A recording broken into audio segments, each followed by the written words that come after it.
Bon, je vous invite à vous asseoir. On va démarrer les auditions.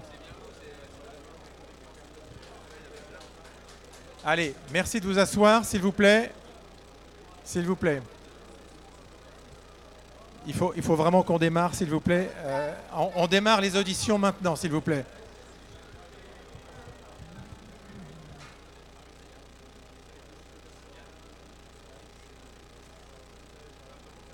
S'il vous plaît, ceux qui parlent au fond, j'aimerais qu'ils viennent s'asseoir.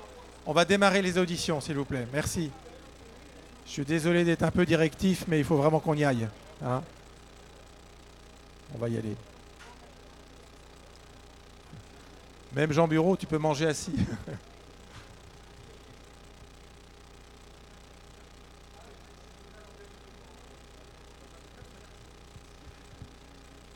Donc les auditions vont toutes se passer sur le même mode. Hein. En gros, le candidat aura 10 minutes d'expression libre et ensuite il y aura 10 minutes de questions-réponses libres également, bien sûr. On compte vivement sur nos présidents de MEDEF pour animer le débat à la suite. Donc on démarre tout de suite. On part donc Geoffroy Roux de Bézieux. Je te laisse la parole.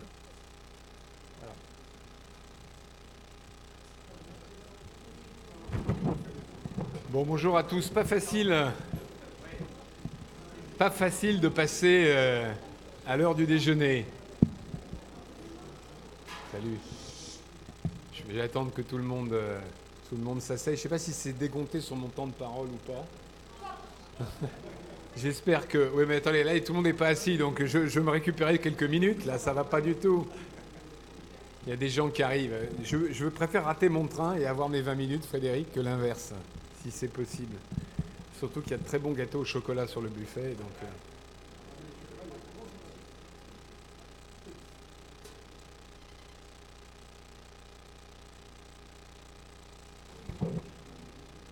Bon, je démarre.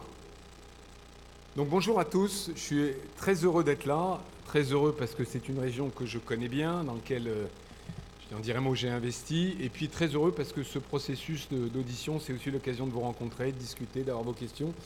Et chaque audition, même si moi, évidemment, je répète le même message, est différente et elle s'enrichit par les questions. Alors en 20 minutes, dont les questions, c'est pas très rapide, enfin c'est très court pour s'exprimer, mais je vais quand même essayer de le faire. Un mot sur mon parcours. Moi, je suis entrepreneur depuis l'âge de 33 ans. J'ai créé 2 entreprises dans les télécoms que j'ai montées à plusieurs centaines de millions d'euros de chiffre d'affaires. N'ayant pas de fortune familiale, j'ai accepté d'être minoritaire à chaque fois. Et donc, je les ai revendues. Et depuis 3 ans, j'ai créé un petit groupe familial, 100% à moi, enfin moi et mon épouse, pour être plus précis, qui est actif dans 2 domaines, le loisir de plein air et l'agroalimentaire haut de gamme. Et j'ai la chance d'être propriétaire depuis maintenant 1 an d'une petite entreprise qui est située à quelques dizaines de kilomètres de là, qui s'appelle le Fondant Baulois. Pour ceux qui vont à la Baule, d'ailleurs pour ceux qui ne vont pas à la Baule, c'est le meilleur gâteau au chocolat du monde. Bon, en toute modestie. Alors je suis devant vous pour parler du MEDEF. Pardon. Alors est-ce qu'il est meilleur que chez Vincent Charpin? Là, je ne rentrerai pas dans cette polémique-là parce que ça devient un peu compliqué. Alors, un mot sur le MEDEF, un mot surtout sur le contexte. Vous lirez ma plaquette. Je commence en disant « La révolution technologique est une chance pour la France ». Alors dans cette phrase, il y en a 2, il y a 2 parties. La révolution technologique, je n'ai pas besoin d'y passer trop de temps, surtout dans cette région. Je pense qu'on est tous conscients qu'il est en train de se produire des bouleversements absolument phénoménaux dans la manière dont on travaille, dans la manière dont on va fonctionner dans nos entreprises. Je signale quand même que quand il y a 3-4 ans, je me promenais ou je visitais des entreprises ou des MEDEF territoriaux, j'avais encore ce vieux réflexe de dire, bah oui, il y a la tech, il y a le numérique d'un côté, et puis il y a, j'allais dire, l'industrie traditionnelle ou les entreprises traditionnelles de l'autre. Aujourd'hui, je crois que plus personne ne raisonne comme ça. Tout le monde comprend que, quel que soit son secteur d'activité, industrie, bâtiment, commerce, service, le numérique va tout bouleverser. Mais je rajoute, c'est une chance pour la France. Parce que ce sont des mutations qui sont anxiogènes. Alors, pour les salariés, bien sûr, qui vont être obligés de changer de formation, changer de poste au cours de leur vie, mais aussi, il faut le dire, pour nos entrepreneurs. Parce que se dire que le business model de dans 5 ans, on ne le connaît pas, c'est quand même très impressionnant. ce n'est pas la première révolution industrielle, la révolution technologique à laquelle nous sommes confrontés. Et quelle est la différence pour moi? C'est que à la fois elle est beaucoup plus rapide, elle change de technologie très rapidement. Moi j'ai démarré il y a 20 ans dans le téléphone, c'était Radiocom 2000. Je pense qu'il y a certains d'entre vous qui malheureusement s'en souviennent. Bon. Et donc l'obsolescence technologique est très rapide. Et puis il y a un phénomène fondamental, c'est que historiquement, les révolutions, on remplaçait la force humaine par une force mécanique. C'est ça qui a fait l'industrie moderne. Aujourd'hui, on parle de remplacer le cerveau. Et ça change tout. Alors le MEDEF dans tout ça, sur le plan des doctrines, c'est-à-dire la doctrine fiscale, sociale, je pense que vous verrez cet après-midi que la plupart des candidats sont alignés. Et d'ailleurs, j'ai entendu Pierre Gattaz, j'ai été son vice-président pendant 5 ans. Moi, j'assume ce qui a été fait. Oui, on doit faire baisser les dépenses publiques. Oui, il faut faire baisser la pression des prélèvements obligatoires. J'ajoute peut-être un point nouveau sur la fiscalité qui me paraît très important, qui est la fiscalité du numérique. On doit mettre fin à toutes les asymétries fiscales, réglementaires, normatives. Ça peut vous paraître lointain, mais le fait que certains acteurs puissent se développer très rapidement avec des règles différentes est un vrai problème dans les 20 prochaines années. Sur le plan du social, alors Pierre a parlé du paritarisme. Il y a 2 paritarismes, paritarisme de gestion, paritarisme de négociation. Je passe très vite sur le paritarisme de négociation, puisque les lois El Khomri et les ordonnances nous ont donné maintenant, dans les entreprises ou dans les branches, la clé. Ce que fait en ce moment PSA au centre logique de Vesoul, c'est de négocier les 35 heures, non pas au niveau de la France, non pas au niveau de la branche, ni pas au niveau de l'entreprise, mais même au niveau de l'établissement, parce que c'est là où ils ont un problème. Et moi, je m'inscrirai là-dedans. Sur le paritarisme de gestion, tout n'est pas à jeter. Et je crois qu'il faut avoir une ligne de conduite claire. Si on est en autonomie de décision et de gestion, nous avons toute notre place. Si par contre on est là pour entériner des décisions prises par l'État, alors il ne faut pas rentrer dans la négociation. Je prends un exemple très simple, l'assurance chômage, avec les décrets qu'a passé la ministre Muriel Pénicaud, il y a la garantie de l'État, ce qui veut dire quoi? C'est-à-dire qu'on n'est pas responsable de la gestion, et en plus il y a un cadrage financier. Je ne crois pas qu'il faille rentrer dans une négociation dont on connaît le but à l'avance. Ça me paraît un mauvais deal pour nous, et il faut mieux laisser l'État décider, tout en restant présent, parce qu'évidemment le marché du travail est important. A l'inverse, retraite complémentaire, gérée par les partenaires sociaux. Nous sommes le seul régime de retraite qui a pour la première fois mis une décote pour quand vous prenez votre retraite à 62 ans, vous ne touchez pas la retraite pleine, la retraite complémentaire.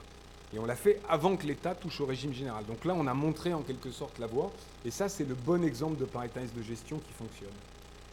Je donne un dernier exemple, les prud'hommes. On peut se dire, les prud'hommes, c'est pas parfait, c'est long, on est jugé parfois par des délégués syndicaux qui ont un biais. Mais on est en autonomie de décision. Et je considère qu'il faut rester et l'améliorer, la moderniser dans la justice prud'homale. Pourquoi? Parce que l'alternative, c'est quoi? C'est le juge professionnel. Et le juge professionnel sorti de l'école nationale de magistrature à Bordeaux, ça c'est pas tout à fait qu'il soit à Bordeaux, a une connaissance, assez moyenne de l'entreprise, pour pas dire plus. Donc, voilà un peu la doctrine, mais je pense qu'on est assez alignés les uns et les autres là-dessus. Ensuite, notre métier, c'est quoi? Il y a 3 niveaux. L'influence, moi, j'ai pas peur de ce mot. On doit influencer les politiques publiques. On doit le faire au niveau national, au niveau régional et évidemment au niveau territorial. Les services, c'est le travail des MEDEF territoriaux. Et la prospective. Et ce qui est vrai, ce qui a manqué dans les 5 dernières années, c'est que, étant omnibulé par le combat, Pierre parlait de tranchées tout à l'heure, c'est vrai que c'était un combat de tranchées, on n'a pas su parler d'avenir. Or, les Français nous attendent. Quand on regarde bien les études, l'image de l'entreprise s'améliore, mais aussi les Français, nos concitoyens, voient bien que leur vie quotidienne, en quelque sorte, a changé grâce aux entrepreneurs. S'ils peuvent prendre un taxi dans Paris sans attendre des heures, c'est grâce au VTC. S'ils peuvent aller en vacances et trouver des locations, alors quelquefois à des taux avec des conditions de concurrence pas tout à fait justes, c'est grâce à Airbnb. S'ils payent moins cher les télécoms, c'est grâce à Free. Et donc ils n'attendent plus de l'État qu'on leur dépeigne le paysage économique. Ils attendent des entrepreneurs et de la première organisation d'entre elles. Et je considère que ce travail de prospective devient la priorité. C'est à nous d'éclairer l'avenir, c'est à nous de montrer à nos concitoyens ce que sera la vie, le travail, demain, ce que seront nos entreprises. Et on est crédible pour le faire parce que c'est nous qui allons le faire. C'est le cœur du métier, c'est le cœur du MEDEF que je veux pour demain. J'ajoute un petit mot sur le métier du MEDEF qui est important. Le monde des ONG. On est habitué à travailler à 2 avec l'État ou à 3 avec les syndicats. Il y a un nouvel interlocuteur qui arrive dans le paysage, enfin qui est multiple, qui sont les ONG. Et évidemment, ici, presque il s'est passé à Notre-Dame-de-Lande, je n'ai pas besoin de vous faire un dessin. Alors on peut se dire, c'est scandaleux, ils ne sont pas représentatifs, etc. Mais je crois que c'est comme au rugby ou comme au foot, je veux dire ici, l'arbitre fait partie du jeu. Et donc là, ce sont des interlocuteurs et on ne sait pas bien travailler avec eux. C'est vrai à tous les niveaux. Donc il faut rentrer avec eux. La gouvernance du MEDEF, Pierre l'a dit, Pierre n'a pas eu le temps de refaire la gouvernance. Il y a un problème de représentation des territoires. Au conseil exécutif, il y a 12 places pour les territoires, alors qu'il y a 13 régions pour les DOM-TOM. C'est déjà un premier problème. Et la légitimité qui est la nôtre, c'est celle des territoires. Mais il faut faire plus de place aux femmes, plus de place aux jeunes, plus de place aux nouveaux entrepreneurs. Et puis, mais Vincent l'a mentionné, on a le problème du financement. Soyons clairs, on a encore un petit tiers de notre financement qui vient d'une forme de subvention, c'est une cotisation obligatoire que nous payons, sur notre masse salariale, 0,016. Il faut y mettre fin. Alors on ne pourra pas le faire en une année, il faut le faire sur 5 ans. Mais ça consiste à baisser nos frais généraux de 4-5% par an. Je pense que tout ce temps que vous l'êtes, ça vous est arrivé, ça vous arrive presque matin, midi et soir. Et donc c'est ça qu'il faut faire. Bon. Donc ça ne me paraît pas complexe, mais il faut le faire. Et c'est vrai qu'on a trop attendu. Ensuite, je finis sur le sujet qui me paraît le plus important et qui est lié à ce que je disais sur éclairer l'avenir pour nos concitoyens, qui est la pédagogie de l'opinion. C'est vrai que quand on a un message défensif, un message combatif, au bout d'un moment, on perd l'opinion. C'est-à-dire que si on prend la parole, si on ne prend la parole que pour dire moins de charges, moins d'impôts, plus de flexibilité, nos concitoyens, en particulier ceux qui sont les plus éloignés de l'entreprise, ont tendance à perdre le message.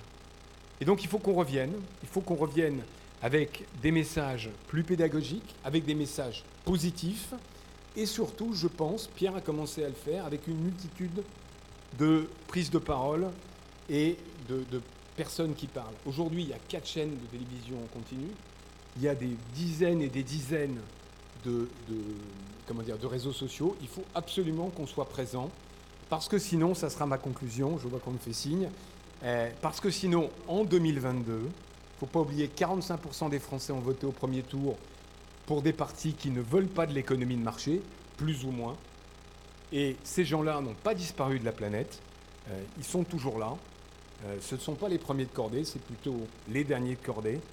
Si on ne réussit pas économiquement tous ensemble, et Pierre l'a dit, investissez, embauchez, on aura une très mauvaise surprise en 2022. Merci beaucoup.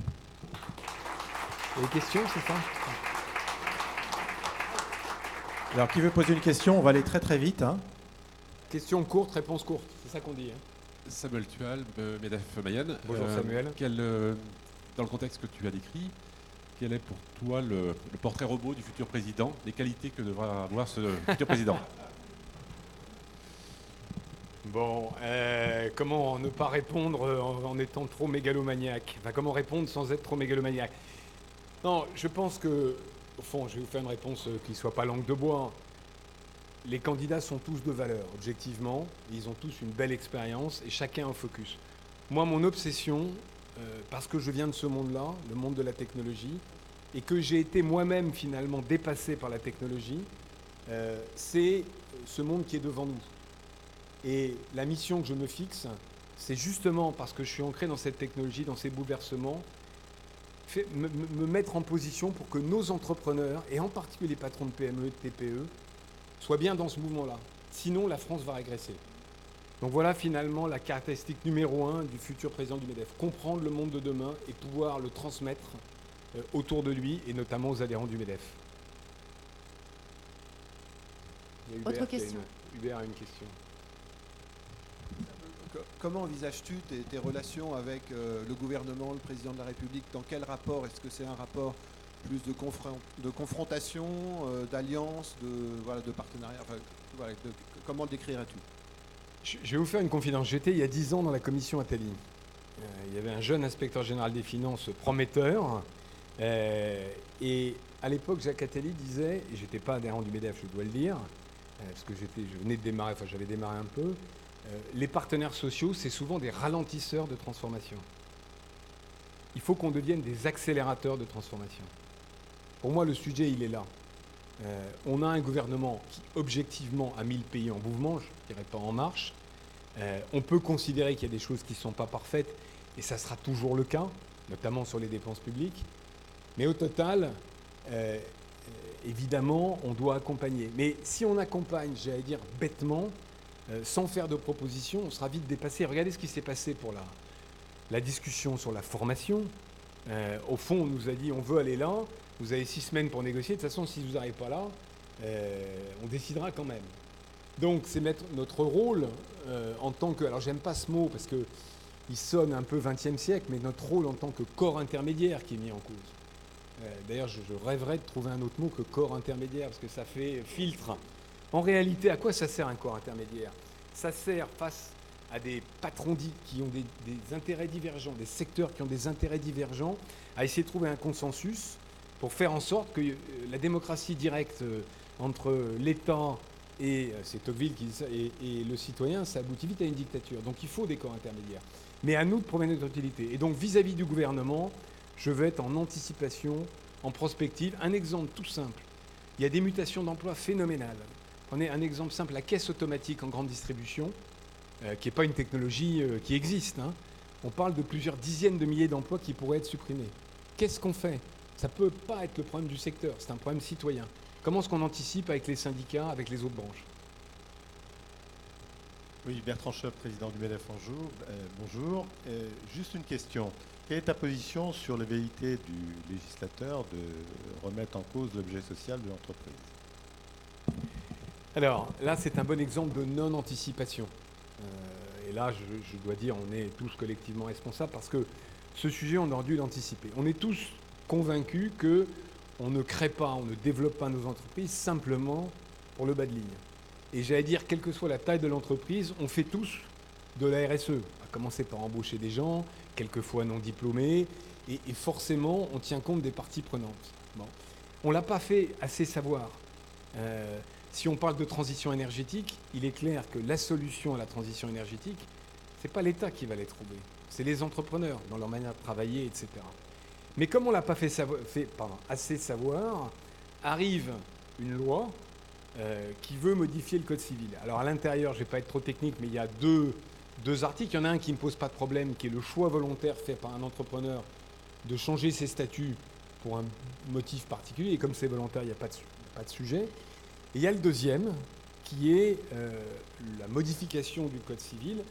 Et là, je suis un peu inquiet. Je ne suis pas juriste, mais ce que je ne voudrais pas, c'est qu'un juge, alors cette fois pas un juge prud'homal, mais j'allais dire un juge professionnel, qui ne connaît pas l'entreprise, se saisisse de cet article de loi pour aller attaquer telle ou telle décision d'une entreprise parce que vous avez fermé un site.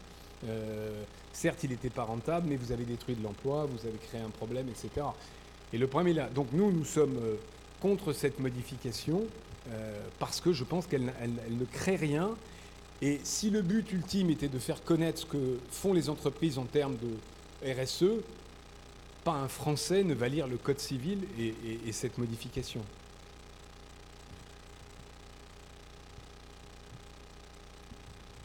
Oui, bonjour, Jean-Paul Chaperon, Fédération Syntec. Une question sur le paritarisme.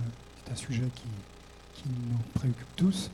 On le sait, hein, le temps syndical et le temps de l'entreprise n'est pas le même.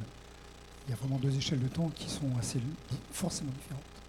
À une époque où, tu l'as dit, les mutations technologiques nous obligent, on nécessite de prendre des décisions rapides, surtout dans le monde disruptif dans lequel on vit. Comment peut-on rénover quelle est ta position pour pouvoir faire en sorte que ce temps se réduise et qu'on accélère vraiment dans les négociations? C'est une très bonne remarque. Effectivement, un des reproches qu'aujourd'hui le gouvernement fait, ou disons même depuis quelques années, mais qui s'accélère, c'est la différence de temps. Le gouvernement précédent voulait donner du temps au paritarisme pour fonctionner. Mais du coup, c'est de l'immobilisme dans une économie qui va trop vite. Je pense qu'une des réponses, quand même, c'est la décentralisation du dialogue. Parce que quand on discute temps de travail chez PSA sur le site logistique de Vesoul, les interlocuteurs connaissent le sujet, ils sont en face, on a 3 mois pour discuter, et on est à l'échelle, temps je veux dire, et à la bonne échelle en termes d'intérêt. C'est pour ça que je ne crois pas qu'il y ait, et quel que soit le président, d'ailleurs d'une certaine manière, président du MEDEF, je veux dire, de grands accords nationaux interprofessionnels qui soient signés comme on a fait depuis 1945, où on sort à 4 heures du matin, les yeux rougis, avec un papier qu'on a négocié pendant des mois et des mois. Ne serait-ce que pour une raison, d'ailleurs. Moi, ça me frappe aussi dans la campagne. Nos formes d'organisation ont complètement divergé. Vous avez suivi la polémique qui nous a d'ailleurs un peu divisés sur les contrats courts. À un moment, on nous dit qu'il y a les bons employeurs qui emploient en CDI et les mauvais employeurs qui emploient en contrat court. Mais quand je suis restaurateur, je ne suis pas restaurateur, mais un restaurateur qui voit ses clients arriver le week-end, il ne peut pas faire autrement, dans le contexte des contrats de travail actuels, que d'embaucher en contrat court. Et ce n'est pas, j'allais dire, un mauvais employeur. Et puis quand on est dans des industries lourdes, il y a beaucoup de formations, il faut investir en formation pendant 6 mois pour former quelqu'un, et on embauche au CDI. Et donc ce n'est pas les bons et les mauvais. Et donc cette idée qu'on a, finalement, qui date d'après-guerre, qui était le modèle fordien, où on signe nationalement pour tout le monde la même organisation, ça ne marche plus. C'est d'ailleurs à l'envers, la preuve par les 35 heures. On voit bien qu'aujourd'hui, ça ne marche pas parce que c'est un système colbertiste, centralisé, qui ne correspond plus à l'économie d'aujourd'hui. Il vous reste 1 minute, il n'y aura pas de questions. Si vous voulez faire une petite conclusion. La conclusion, je l'ai un petit peu abordée. Si je suis candidat au MEDEF, c'est que je crois fondamentalement que les changements qui nous attendent sont majeurs et que les entrepreneurs, les organisations d'entrepreneurs ont un rôle pédagogique pour nos concitoyens. Je me répète, les Français nous attendent. Et notre parole sera entendue si on sait leur dire « oui, le travail va changer, oui, l'emploi à vie c'est fini, mais on a la solution. Voilà les solutions qu'on propose. » Si on leur dit « vous êtes chauffeur de bus », je prends cet exemple pour finir, mais le bus autonome, c'est dans quelques années, ça va commencer avant la voiture autonome.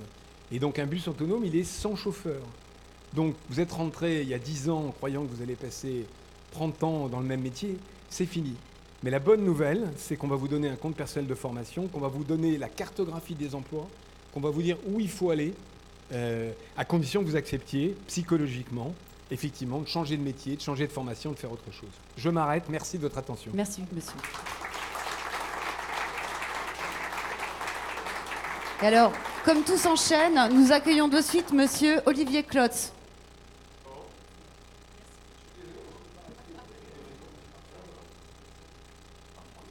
On a juste 5 minutes de retard. Il y a des trains, donc il faut vraiment que nous démarrions. Bonjour. On vous laisse 10 minutes, c'est comment ? Et ensuite les questions.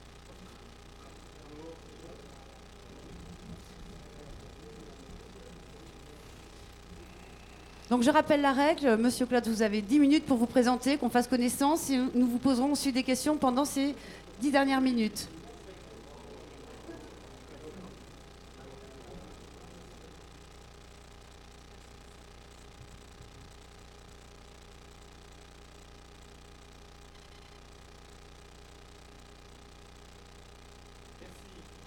Merci de me recevoir. Je suis très heureux d'être parmi vous.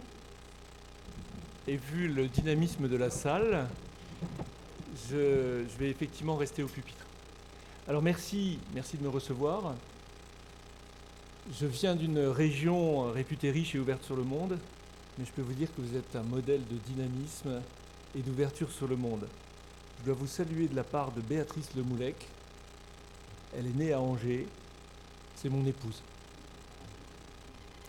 Alors pourquoi je suis là aujourd'hui parmi vous? Pourquoi je suis candidat à l'élection à la présidence du MEDEF?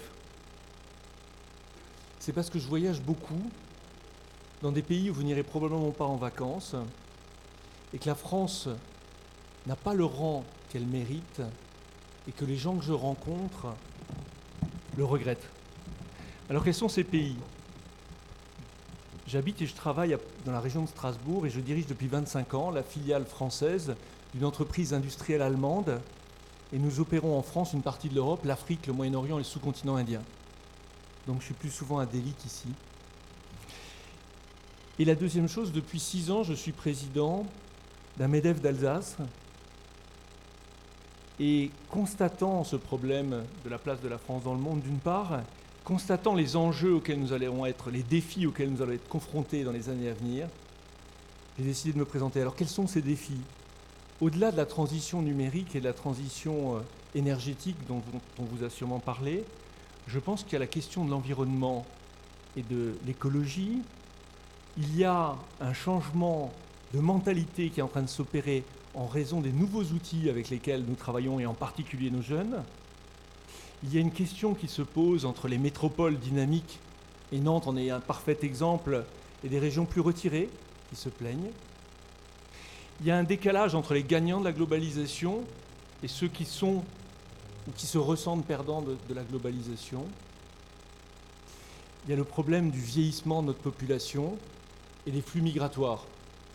Alors vous allez me dire, ce n'est pas notre rôle, mais comment le MEDEF peut participer, contribuer au maintien et au développement de notre prospérité et en même temps à la sécurité sociale que nous avons, qui est exceptionnelle. Eh bien, le MEDEF doit, avec les pouvoirs publics, avec les partenaires privés, avec nos partenaires évidents qui sont les branches, jouer son rôle. Et ce que je vais vous proposer aujourd'hui, c'est de recentrer le MEDEF sur un certain nombre de sujets. C'est mon projet, c'est le projet que je vous propose. La première chose, c'est les preneurs de risques. Le MEDEF doit défendre et promouvoir auprès des pouvoirs publics les preneurs de risques, les entrepreneurs, les patrons, ceux qui jouent leur patrimoine et leurs revenus pour embaucher, pour créer de la richesse, pour investir, pour innover, voire exporter.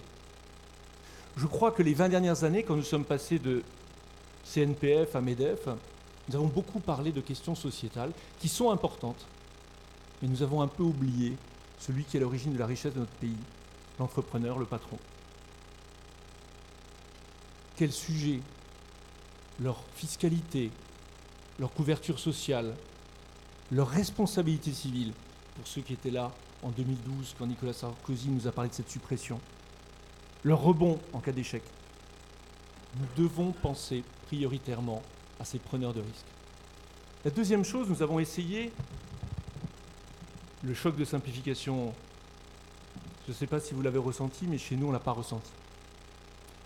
Ce que je vous propose, c'est que le 4 juillet, nous rencontrions le gouvernement, le Premier ministre, et que nous lui proposions un pacte de stabilité réglementaire. C'est-à-dire que le Président de la République et le Premier ministre doivent nous dire, pour les 4 années à venir, ce qu'ils ont l'intention de changer et de ne pas changer, de manière à ce que nous puissions décider si nous allons investir ou si nous allons embaucher. On me dit c'est impossible, mais si dans les questions vous avez envie que je vous parle de choses impossibles à réaliser, je vous en parlerai volontiers. Il nous faut cette visibilité, et quand on dit que c'est impossible, je vous signale que dans beaucoup de pays d'Europe du Nord, c'est possible, c'est pratiqué, on donne de la visibilité aux chefs d'entreprise. Le contraire de la visibilité, c'est la loi Pacte. Tous les 3 jours, on nous annonce un nouvel article, et on le teste. Elle a l'air bien, on la repousse, ça ne va pas. La troisième chose, c'est l'Europe. Alors l'Europe, dans un monde en tension, c'est le niveau qui nous permet d'être en compétition avec les autres blocs, je pense en particulier aux Américains et aux Chinois, des Américains avec des financements illimités, des Chinois avec un soutien extrême de leur gouvernement, demain peut-être les Russes, après-demain peut-être les Indiens qui sont aujourd'hui très autocentrés. L'Europe, c'est un certain nombre de lois qui viennent de s'appliquer, le travailleur détaché. Est-ce que vous savez quelle était la position officielle du MEDEF sur les travailleurs détachés ? C'était il y a quelques mois. C'est le RGPD qui devait s'appliquer principalement pour les GAFA, et nous en profitons tous. C'était nos travaux de ces dernières semaines. Vous savez que l'assiette de l'IS maintenant a été standardisée au niveau européen, l'impôt sur les sociétés. Et vous savez qu'actuellement se négocie une nouvelle législation sur le contrat de travail pour rendre les conditions de travail plus transparentes et plus prévisibles. Tout ça va s'appliquer à nos entreprises. Nous avons 3 lobbyistes à Bruxelles. Les Allemands en ont 30, les Italiens en ont 20. Et ces réglementations s'appliquent à nous tous, avec ensuite des États qui les appliquent avec plus ou moins de fermeté pour leurs propres entreprises. Donc ce que je propose, c'est de s'associer avec les Allemands et les Italiens dans un premier temps pour faire un lobbying pro-business et pro-entreprise européenne. Il faut 18 à 24 mois pour changer la législation en Europe. Il faut être plus rapide, il faut se coordonner. Ce n'est pas évident, et je pourrais vous expliquer en détail pourquoi les Allemands, qui aujourd'hui sont très dominants, j'ai rencontré des députés européens à Bruxelles la semaine dernière, les Allemands sont très dominants, n'ont pas tellement envie de coopérer, mais ils n'auront pas le choix, il suffit de leur expliquer, ils le savent. Alors, si on fait ce MEDEF d'influence que je vous propose, influence pour défendre le chef d'entreprise, influence pour stabiliser la réglementation, au moins pour les 4 années qui viennent, influence au niveau de l'Europe pour que nous soyons forts dans le contexte international, ça veut dire que nous prenons acte que le paritarisme de négociation, qui en raison de l'inversion de la norme sociale liée aux ordonnances travail de 2017, va permettre aux entreprises de négocier avec l'assistance des branches, va permettre aux branches de négocier, nous aurons moins de domaines de négociation. Je pense en particulier que nous resterons surtout sur l'éducation, la formation et l'emploi. La deuxième chose, c'est le paritarisme de gestion. Nous envoyons des chefs d'entreprise, nous allons, chefs d'entreprise, gérer des CAF, des CPAM, des URSSAF, des CARSAT, etc. Nous savons très bien que nous sommes de plus en plus déçus parce que notre marge de manœuvre est de plus en plus faible et que l'État, au fur et à mesure, nous enferme. Je pense en particulier à la mission nationale de contrôle à l'URSSAF sur les commissions de règlement amiable. Les chefs d'entreprise que nous nommons se plaignent et il va falloir quand même à un moment régler ce problème avec l'État. Quelles sont nos latitudes pour pouvoir travailler? L'autre point, c'est le paritarisme de gestion au niveau national. L'UNEDIC, c'est un ménage à 3. L'État, en raison du financement qui passe de plus en plus par la fiscalité, devrait reprendre la main. Les retraites, on verra ce que sera la nouvelle formule. Tout ça est plutôt tentant, mais ça veut dire qu'on aura moins de pouvoir de négociation d'une part. Et d'autre part, vous avez le paritarisme de gestion dans 2 domaines qui sont le logement et la protection sociale. Dans le logement, sachez que nous possédons 1 million de logements, 1 million, que ce logement pourrait être à un moment collectivisé ou nationalisé. Ça me paraît dangereux. Je propose que sur 10 ans, en association avec les branches les plus concernées, nous sécurisions ce parc pour qu'il reste dans le domaine privé. La deuxième chose, c'est la protection sociale. Nous gérons des organismes qui, au-delà de la gestion de la retraite complémentaire Agirc-Arrco, sont rentrés dans le domaine concurrentiel. Ça me dérange. Nous n'avons pas à gérer avec des syndicats, des entreprises qui sont dans le domaine concurrentiel, que ce soit la complémentaire santé, la prévoyance ou autre. Donc là aussi, sur le temps long et avec les fédérations concernées, eh bien, il va falloir s'organiser. Réorganisation du MEDEF, nous avons un problème de transversalité dans la capitale, nous avons un problème de transversalité en territoire entre les MEDEF territoriaux et les branches. Mais j'ai constaté pendant cette campagne qu'il y a également un problème de verticalité entre le MEDEF national, les MEDEF régionaux, les MEDEF territoriaux, plus ou moins réglés selon les régions, et même au niveau des branches. On pourra en reparler. Dernier point, je pense que le point le plus important pour le mandat qui vient, c'est de changer notre modèle social. Parce que si vous voulez, quand on dit qu'il faut baisser les impôts de production, ce en quoi je suis totalement d'accord, le problème c'est que au niveau national, c'est un jeu à somme nulle. C'est-à-dire que si on enlève les impôts de production, on est obligé d'augmenter d'autres impôts. Aujourd'hui, la dépense publique, moitié c'est l'administration nationale et locale, moitié c'est la sécurité sociale. Nous n'avons pas vocation à gérer l'administration, mais nous avons vocation à faire des propositions dans le domaine social. Et j'aimerais bien qu'on fasse confiance aux gens, qu'on donne la main aux patients, que nous sommes aux citoyens, qu'on lui donne les moyens de choisir un certain nombre de choses, avec un socle commun indiscutable, non négociable et nationalisé, qui sont, pour être très bref, la retraite et les affections de longue durée. Et le reste, mettre en place des systèmes volontaires que chacun puisse choisir. Voilà les grands éléments de mon projet, présenté en 10 minutes, à dérouler en 5 ans. Vous imaginez que 10 minutes, c'est court, mais je vous remercie pour votre attention. Alors une question. Alors, rapidement, qui veut poser une question? Peut-être une question. Bon, je crois que tu es dans l'industrie. C'est vrai. Voilà. Moi aussi, j'ai une question par rapport au marché international. Donc on parle du modèle allemand que tu connais parfaitement, le modèle français tout le temps. Cette histoire de visibilité, elle est liée pour moi, mais j'aimerais bien entendre ton avis, au fait qu'en France, pour résumer, faire une question courte, le pilotage des industries, c'est par les procurements, et qu'en Allemagne, le pilotage des industries, c'est par les techniciens. On va voir ton avis là-dessus. Attendez, je vous signale que la France est beaucoup plus compliquée que vous ne le décrivez, et l'Allemagne, c'est un certain nombre de Länder qui chacun ont leur réglementation. Je dirais premièrement que effectivement, je suis, par ma localisation géographique et par mon appartenance à un groupe allemand, un peu au fait de ce qui se passe. Et nous échangeons avec nos partenaires de l'autre côté de la frontière, et quand nous avons 2 pages de réglementation qui changent, vous avez 4 lignes en Allemagne. Ça, c'est la première chose. La deuxième chose, c'est que la documentation que je reçois de mes collègues allemands, il y a un cahier sur l'entreprise et il y a un cahier sur le patron, sur le chef d'entreprise, qui sont 2 choses différentes. Et je peux vous dire que représentation patronale d'influence, c'est ce qu'ils font en permanence. Alors, le fait qu'en France, ce soit géré par le procurement et le fait qu'en Allemagne, ce soit géré par des techniciens, c'est un sujet que je n'ai pas évoqué mais qui me tient à cœur. C'est qu'au-delà de l'apprentissage, j'aimerais qu'en France, on développe l'intelligence manuelle. C'est-à-dire que quand je travaille dans mon entreprise, moi je viens avec un dossier et on me dit laissez le dossier, donnez-moi la bouteille. Parce que je travaille dans l'industrie de la bouteillerie, on va dire. Donnez-moi la bouteille et vous les voyez qui touchent. C'est-à-dire qu'aujourd'hui, vous avez d'une part des entreprises françaises qui sont, pour les plus grandes d'entre elles, gérées par des managers, alors qu'en Allemagne, vous avez énormément d'entreprises patrimoniales et on pourrait expliquer pourquoi. Donc c'est vrai qu'il y a un aspect manuel et c'est l'ingénieur dont vous parlez. Et c'est vrai que chez nous, il y a une nécessité pour le manager d'une gestion à plus court terme. Et c'est effectivement, parfois au niveau des achats, parfois au niveau de l'innovation, que ça se règle. Je suis un peu optimiste, parfois c'est l'innovation. Alors, qui veut poser une autre question? Valérie. Valérie Opelt, députée de Nantes. Alors justement, je travaille sur Pacte et j'ai entendu votre remarque. Pour moi, Pacte, évidemment, c'est la grande loi entreprise qui cherche à réconcilier les entrepreneurs et les salariés en donnant plus de place aussi aux salariés.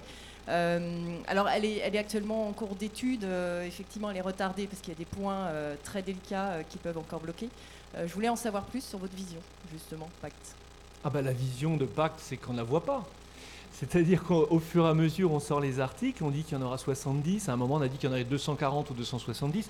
Je rappelle quand même que le ministre en avait fait 1000, des propositions. Donc, je ne sais pas. Alors évidemment, tout ce qu'on a vu jusqu'à présent semble aller dans le bon sens. On est optimiste. On est optimiste. Et d'ailleurs, de ce point de vue-là, il faut reconnaître que le nouveau président de la République a redonné de l'optimisme au monde entrepreneurial. Bon, c'était difficile de faire pire que son prédécesseur sur ce plan-là. Mais il y a eu un rattrapage, il y a effectivement une amélioration du chômage, même s'il y a eu une baisse au premier trimestre. Et nous sommes impatients de voir cette loi et de la mettre en application, mais espérons qu'après, ça ne sera pas sans arrêt des changements. Je vous rappelle qu'à chaque mandature, maintenant, on efface ce qui a été fait le coup d'avant, et on repart sur autre chose. Et là aussi, je reviens sur la question de l'Allemagne. On a dit, pendant 6 mois et demi, on a dit « Ah oui, mais l'Allemagne, ils sont bloqués parce qu'ils sont en train de négocier leur coalition. » Mais ils ont négocié une coalition entre 2 partis qui sont pro-entreprise. Et pendant ce temps-là, ils n'ont rien changé, ce qui serait bien pour nous. Enfin, pour nous, si rien ne changeait pour nous, je pense. Donc optimiste sur la loi Pacte, mais ça, on saura quand on la verra. Une dernière question. Alors moi, éventuellement, j'en ai une. Vous avez évoqué rapidement le MEDEF et son organisation. Comment vous voyez, c'est pas un hasard si vous êtes un président d'un territoire. Il y a d'autres candidats qui sont présidents de territoire, c'est pas un hasard non plus, j'imagine. Comment vous voyez effectivement l'organisation du MEDEF entre les territoires, le national, le régional et les branches? Est-ce que le pouvoir doit basculer d'un côté de l'autre, se rééquilibrer ou pas?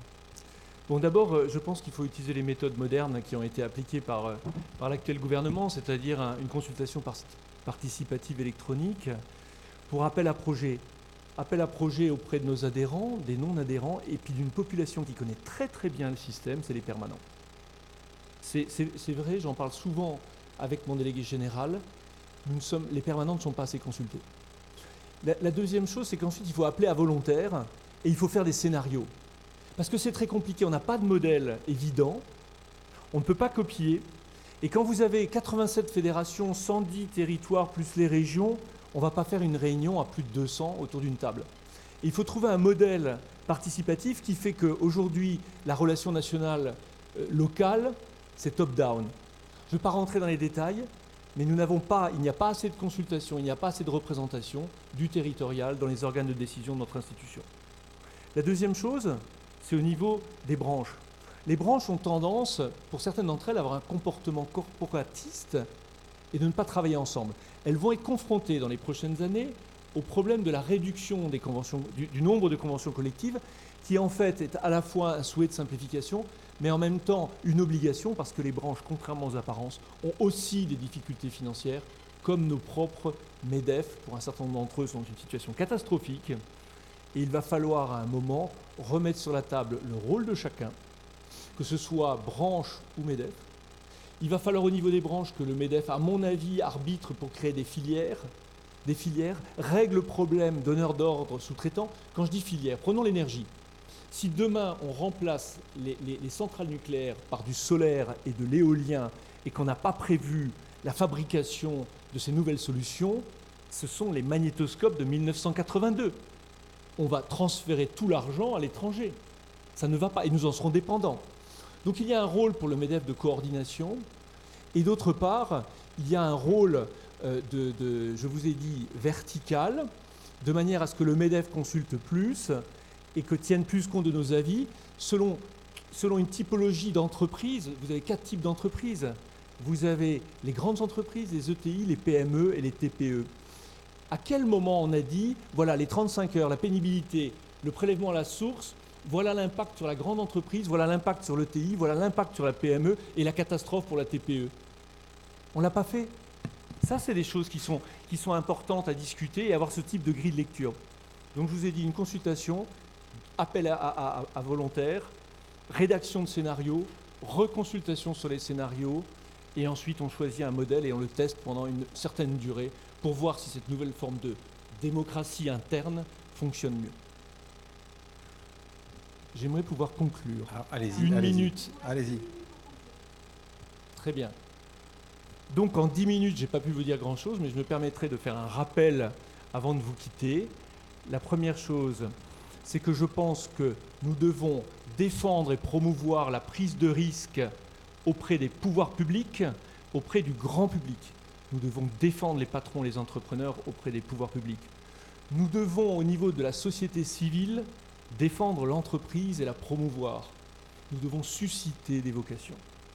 La deuxième chose, nous voulons de la lisibilité et de la stabilité. Nous négocierons avec le gouvernement un pacte de stabilité réglementaire pendant les 4 années qui restent du quinquennat. Si on pouvait être sûr que le gouvernement restait, on négocierait pour les 9 années, Madame la députée. La troisième chose, c'est l'Europe. L'Europe, c'est ce qui va régler la plupart de nos vies d'entrepreneurs dans les années à venir. Il faut qu'on travaille avec les partenaires européens pour une législation pro-business et pro-entreprise européenne. Paritarisme, je vous dis, sur le temps long, il faut régler cette histoire. Réorganisation du MEDEF, on en a suffisamment parlé, et c'est un sujet qui me tient très à cœur. Vous savez, dans le Grand Est, on a 2 MEDEF qui sont en cessation de paiement. Alors ne le communiquez pas, mais c'est quand même un problème pour nous autres chefs d'entreprise créateurs de richesses. Et le dernier point, c'est que le grand projet de ce mandat de 5 ans, ça va être la réforme de notre modèle social, parce que ainsi nous pourrons à nouveau avoir des entreprises compétitives. Tout ce que je dis, c'est possible. Ce que je dis, je le fais. Je suis à votre écoute, je suis à votre disposition, et je vous remercie.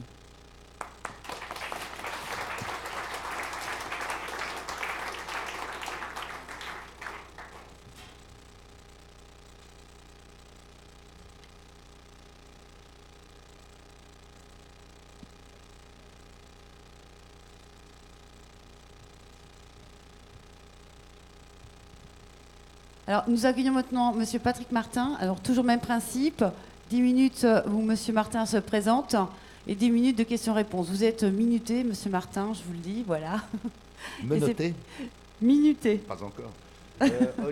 Olivier, tu as tes antisèches avec des propos peu amènes sur moi? Non.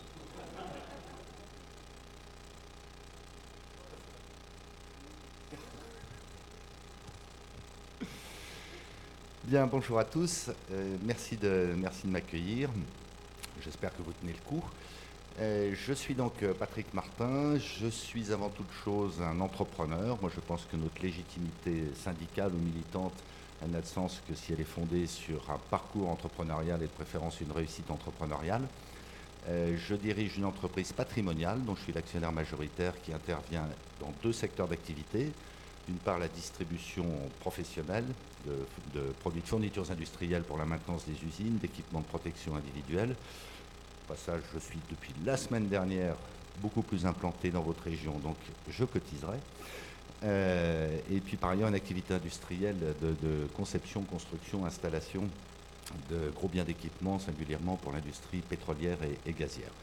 C'est une société qui va réaliser cette année un peu plus de 700 millions d'euros de chiffre d'affaires, qui emploie 2600 salariés. Ce que je veux dire par là, c'est que je suis un praticien de l'entreprise, comme vous l'êtes, qu'à la fois en tant qu'actionnaire, en l'occurrence actionnaire majoritaire, je connais toutes les problématiques de succession, de transmission, et puis en tant que manager, je connais comme vous tous tous les sujets qui nous occupent au quotidien, de fiscalité, de social, etc., etc. Les 3 sujets principaux de mon groupe, d'ailleurs, sont évidemment les mêmes que les vôtres. C'est transformation de l'entreprise autour du digital, c'est les compétences, et puis une dimension supply chain qui est très importante dans ma première activité. Et puis cette entreprise, elle me vaut de travailler avec tous les secteurs d'activité, toutes les tailles d'entreprise, dans l'ensemble des territoires et à l'étranger, puisque nous sommes présents en Europe centrale et en Afrique.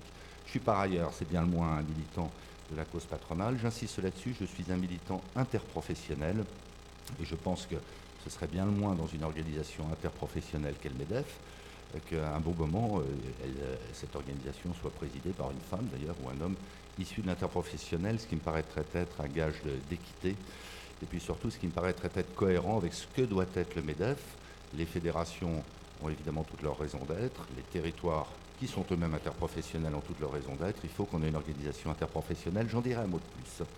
Je suis en l'état président du MEDEF Auvergne-Rhône-Alpes, qui réunit 30 branches, 12 territoires, qui a réussi, je crois pouvoir le dire, la fusion entre l'Auvergne et Rhône-Alpes. J'ai été élu à la présidence de ce MEDEF à l'unanimité en juin 2016.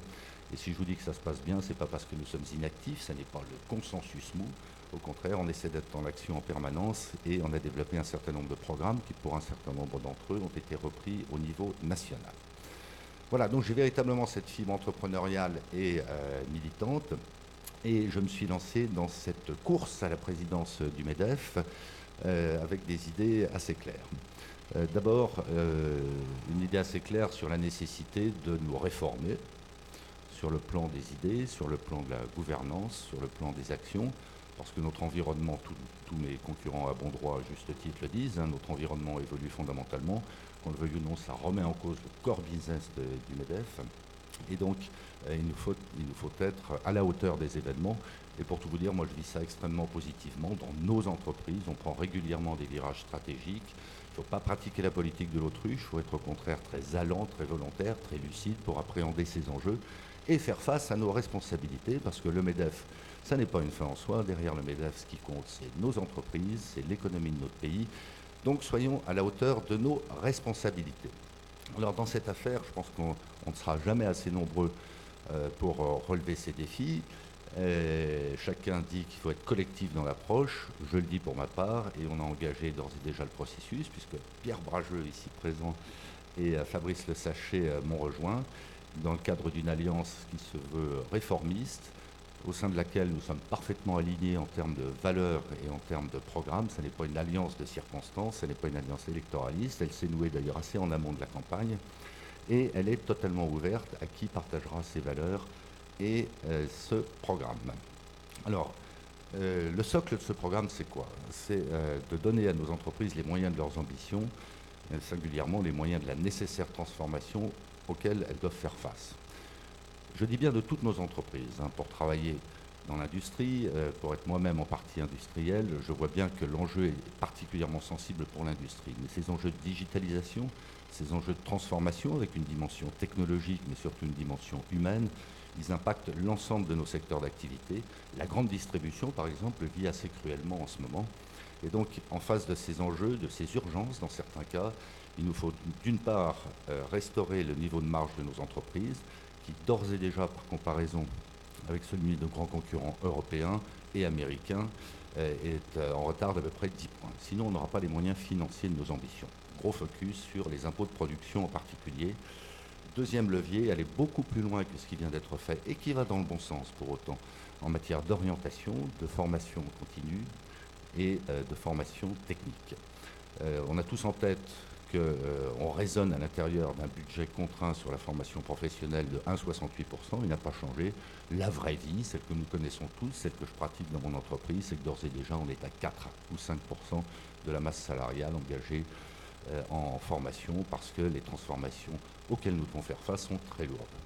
Alors, ça veut dire quoi? Ça veut dire qu'il faut décloisonner beaucoup plus qu'on ne l'a fait les différents dispositifs. Il faut désiloter, si vous me permettez l'expression, les différents acteurs et en particulier plus encore, beaucoup plus encore, impliquer l'éducation nationale. On sait tous que les lycées techniques ont été magnifiquement dotés par les conseils régionaux. En parallèle, nous avons des branches qui développent ou qui vont développer des CFA à quelques kilomètres de distance. L'argent est rare.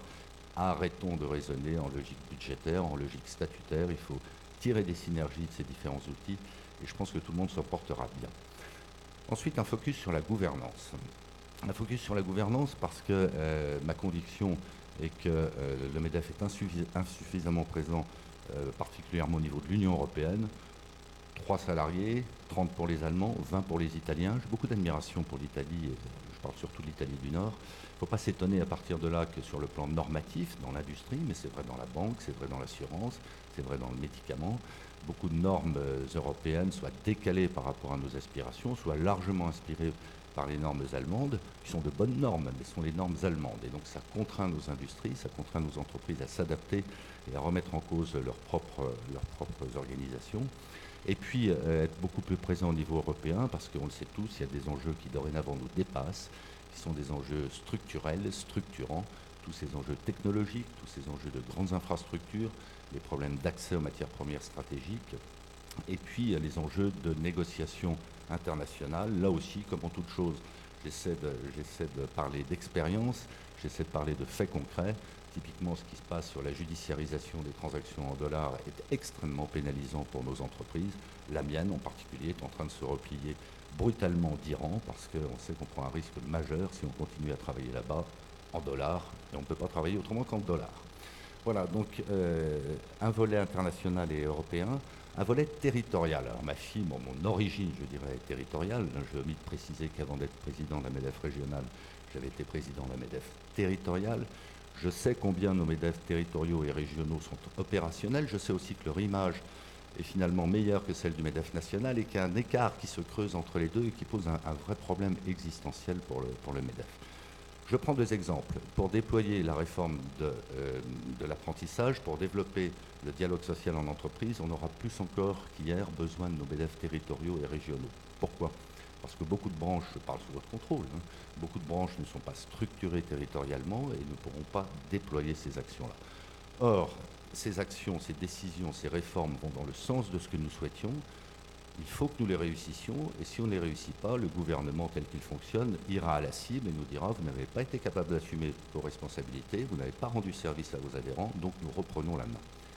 Et c'est l'occasion pour moi de dire que je crois dur comme fer aux corps intermédiaires. Je ne comprends pas ceux qui, d'un côté, disent qu'il faut que le MEDEF apporte plus de services, soit plus influent, et qui, d'un autre côté, disent jetons le paritarisme à la poubelle. Le paritarisme, c'est notre affaire. Nous avons été défaillants dans un certain nombre de cas. Il y a des champs sur lesquels nous ne sommes plus légitimes. Bien sûr qu'il faut revisiter le paritarisme. Mais imaginez que demain, nous ayons affaire à un gouvernement qui ne comprenne pas l'économie, qui ne soit pas pro-entreprise. Celui-ci l'est partiellement. On a connu ça avec M. Hollande, on aurait pu le connaître avec M. Mélenchon. Il n'est pas dit que nous ne le connaîtrons pas d'ailleurs un jour avec M. Mélenchon. Plus de paritarisme. L'État détient tous les leviers. On me dit mais ça va aller au privé. Je demande à voir. Eh bien, si cette occurrence se produit, nous regretterons amèrement d'avoir délaissé ces champs-là. Quant au financement du paritarisme, qui est un sujet clivant dans cette campagne, nous sommes des entrepreneurs. Il ne s'agit pas d'être libéral, il ne s'agit pas d'être conservateur. Pour moi, ça n'a aucun sens. Il faut être efficace et pragmatique. Il faut tendre vers la disparition des financements paritaires, à différentes conditions. Est-ce qu'on est cohérent avec nos objectifs stratégiques de service, d'influence? Deuxièmement, est-ce que tous les bénéficiaires de ces fonds y renoncent également? Parce que renvoyer la part du MEDEF à la CGT, je ne crois pas ça très intelligent. Et enfin, est-ce que la taxe qui fonde ces financements va disparaître? Parce que si nous payons pour ne plus profiter de ça et renvoyer l'argent à nos concurrents, moi je dis non. Et voilà, j'ai les idées claires, il faut de l'authenticité, il faut de l'action, et je suis prêt.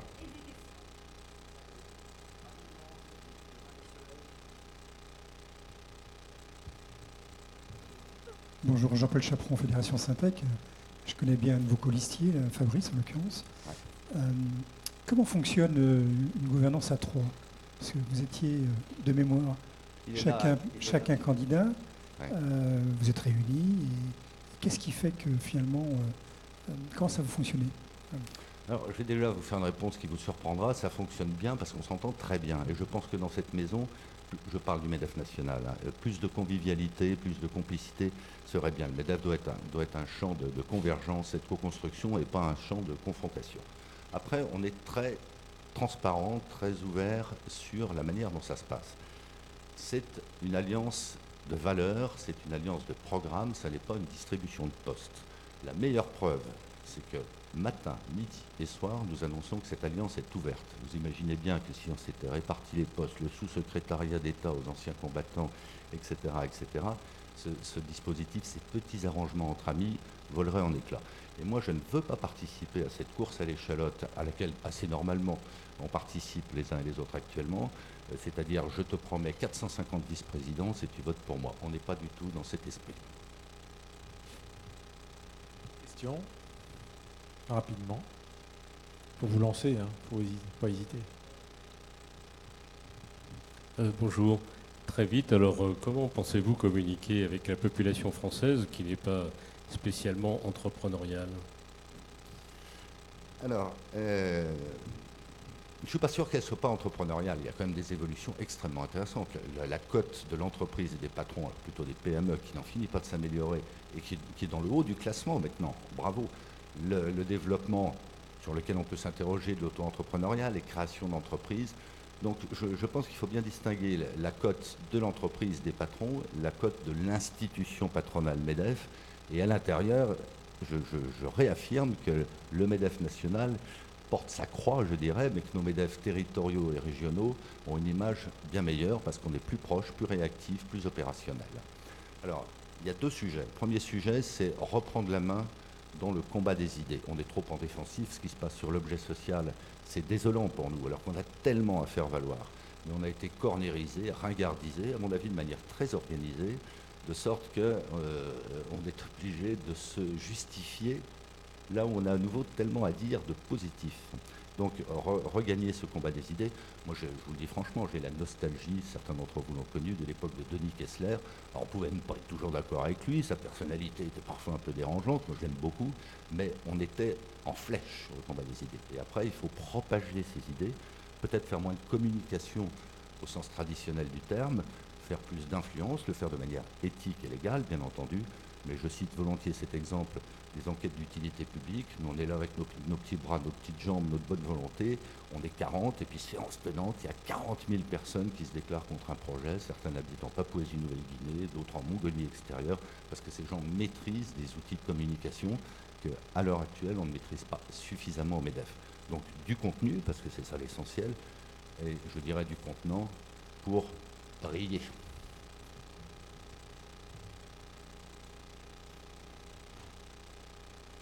Bonjour, Guylaine Bossis, donc pour le MEDEF Vendée. J'aurais aimé savoir de l'interne les commissions que vous alliez garder et celles que vous allez supprimer. J'ai la chance, moi, de participer à une commission nationale sur l'innovation et le management, donc ce qui intéresse nos adhérents, en tout cas sur la Vendée, sur les Pays de la Loire. Et je sais qu'entre Laurence Parisot et Pierre Gattaz, il y a eu des changements. Quelles sont celles que vous allez conserver et supprimer ? Alors, si vous le savez déjà. Alors, précisément, ma conviction, c'est qu'il faut beaucoup moins de commissions, qu'on les organise d'une manière qui permette aux membres de ces commissions d'être véritablement présents. Donc ça, c'est des réglages, je dirais, techniques et calendaires. Maintenant, vous dire, Patrick Martin a décidé qu'il y aurait tant de commissions, tant de groupes de travail, non, parce que c'est contraire à l'esprit. Moi, ce que je veux, c'est que, séance tenante, dès le 4 juillet, il y ait un groupe qui soit réuni. J'ai mon idée pour le coup sur la composition du groupe et qui fasse pour fin septembre des propositions faites sans précédent, validées par le Conseil exécutif, de sorte qu'on sorte de ces non-dits, de ces suspicions, etc., qui font qu'il y a beaucoup de bonne volonté, il y a beaucoup de talents, qui, je parle souvent de contrôle, sont parfois un peu dissuadés, un peu gâchés. Donc moins de commissions, des sujets importants, les infrastructures, le travail de demain, etc., etc. Mais si on a 15 commissions, à mon avis, c'est bien. On peut avoir des commissions ponctuelles, si vous me permettez, temporaires, sur un sujet spécifique qui se présenterait à un instant donné. Une place pour les MEDEF territoriaux dans ces commissions? Évidemment, une place pour les MEDEF territoriaux. Pour les fédérations aussi, parce que quand on regarde qui est à la tête d'un certain nombre de commissions ou de groupes de travail, il y a des gens bien, mais qui n'incarnent pas nécessairement un de nos adhérents, qu'il soit territorial ou fédération. Avec ce problème quand même que matériellement ce soit possible. Hein. Alors moi je suis territorial et interpro, mais jusqu'au bout des doigts. Hein.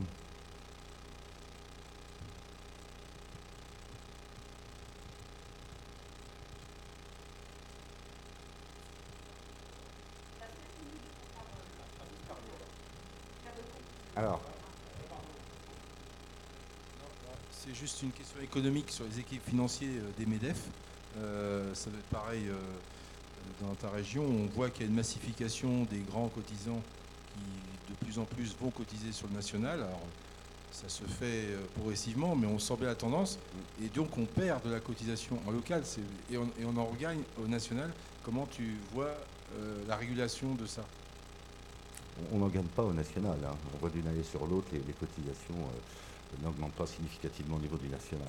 Et sincèrement, moi, par définition, je fais la tournée des fédérations. Dans le cadre de cette campagne, beaucoup s'interrogent sur leur niveau de cotisation dans la perspective d'une quasi-disparition du rôle du MEDEF dans les accords nationaux interprofessionnels. L'occasion pour moi de redire que demain matin, on se prive des fonds AGFTN, on se prive de 40% de notre budget, on démolit séance tenante toutes nos actions emploi, formation en territoire. C'est un choix, mais il faut l'assumer en âme et conscience. Après, moi, ma conviction, c'est qu'à un moment donné, il faut qu'on soit dans une logique concurrentielle et entrepreneuriale. C'est-à-dire que c'est à nous, finalement, dans les territoires, comme dans les fédérations, d'être suffisamment convaincants pour attirer des adhésions. Et on a actuellement, mais c'est le cas dans votre région, on a des MEDEF territoriaux qui se développent, qui sont en plein boom. Moi, ceux que je connais en Auvergne-Rhône-Alpes ne sont pas tous sur ce schéma-là. Certains sont vraiment pantelants et on les aide dans le cadre de plans d'accompagnement, mais il y en a d'autres qui s'en sortent très bien. Alors ils sont finalement peu tributaires de quelques gros cotisants. C'est la logique économique, elle est exigeante, elle est risquée, mais j'en vois pas d'autres. Ça sous-entend qu'il faut développer plus le business de nos MEDEF sur des adhérents de taille intermédiaire que ici dans la région, on a la chance d'être très diversité. Ouais. Ça c'est une chance, mais en même temps on n'a pas les centres de décision. Pas tous. Les centres de décision, ils sont soit à Toulouse, soit à Paris. Et je sens depuis un an, ouais Patrick, on va encore faire une année, bon ok c'est toi, ou on va encore faire une... Mais prépare-toi parce qu'à un moment donné, ça sera ailleurs. Et alors nous, effectivement, il faut se développer sur d'autres adhésions. Alors nous on a un objectif parce qu'à nouveau, il faut pas y aller pour faire de la figuration et pour gérer le statu quo. Moi, les intentions réformistes des uns et des autres, je les entends avec beaucoup de sympathie, mais je suis curieux de voir s'ils vont les mettre en œuvre. On dirait que ça ne se vérifie qu'à l'usage. Nous, on s'est fixé un objectif de doublement du nombre d'adhérents sur la durée du mandat. Pourquoi? Parce qu'il y a un enjeu de représentativité au regard de la loi, il y a surtout un enjeu d'influence, et puis ça sera finalement la sanction et la condition de notre réussite. On sait très bien qu'il y a tout un pan, et un pan de plus en plus important d'entrepreneurs qui ne se reconnaissent pas dans le MEDEF. Typiquement de jeunes entrepreneurs, pas nécessairement des start-upers dans des trucs hyper high-tech, et ces gens-là, il faut aller les chercher. Alors il faut aller les chercher, moi je n'ai pas le MEDEF honteux. Voilà. Je le dis, je n'ai pas le MEDEF honteux. Dieu sait si je pense qu'il y a des choses à réformer, mais je suis fier du MEDEF. Et donc, dans cet esprit, il faut assumer notre rôle business. Et ce matin même, on était avec Fabrice Le Sachet à la station F avec de jeunes entrepreneurs qui étaient là pour nous challenger durement, pour nous dire finalement ça sert à quoi le MEDEF. Eh bien moi je leur ai dit, et j'assume, et c'est vrai singulièrement dans les MEDEF territoriaux, vous vous rencontrez, vous échangez des cartes de visite, c'est l'occasion de rencontrer un donneur d'ordre, c'est l'occasion de trouver un client ici ou là. Eh bien oui, on est des entrepreneurs, on n'est pas des philosophes. Hein. Et voilà, il y a toute une démarche engagée, et je crois que les MEDEF territoriaux qui marchent le mieux, sans être dépendants d'un ou deux grands clients, tu vois, je prends des clients, ben, ils sont dans cette démarche. Business. Voilà, assumons.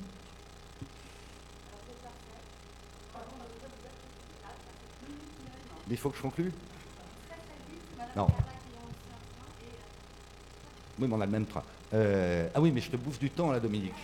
Mais je ne sais pas compter. Non, ce que je veux dire simplement, c'est qu'il y a un vrai risque face à ce virage stratégique que doit gérer le MEDEF. Il y a un vrai risque de fracture. Et je pense que ce qui doit nous animer les uns les autres, c'est la volonté farouche de l'unité.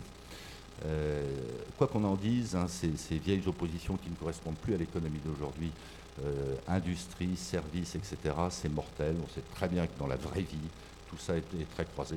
Et donc, il faut de l'interpro, il faut donner au territoire le poids qu'il mérite, et pas seulement les flatter dans le cadre d'une campagne électorale. Et c'est comme ça, et uniquement comme ça, qu'on redressera ce MEDEF national qui doit faire honneur aux MEDEF territoriaux. Merci.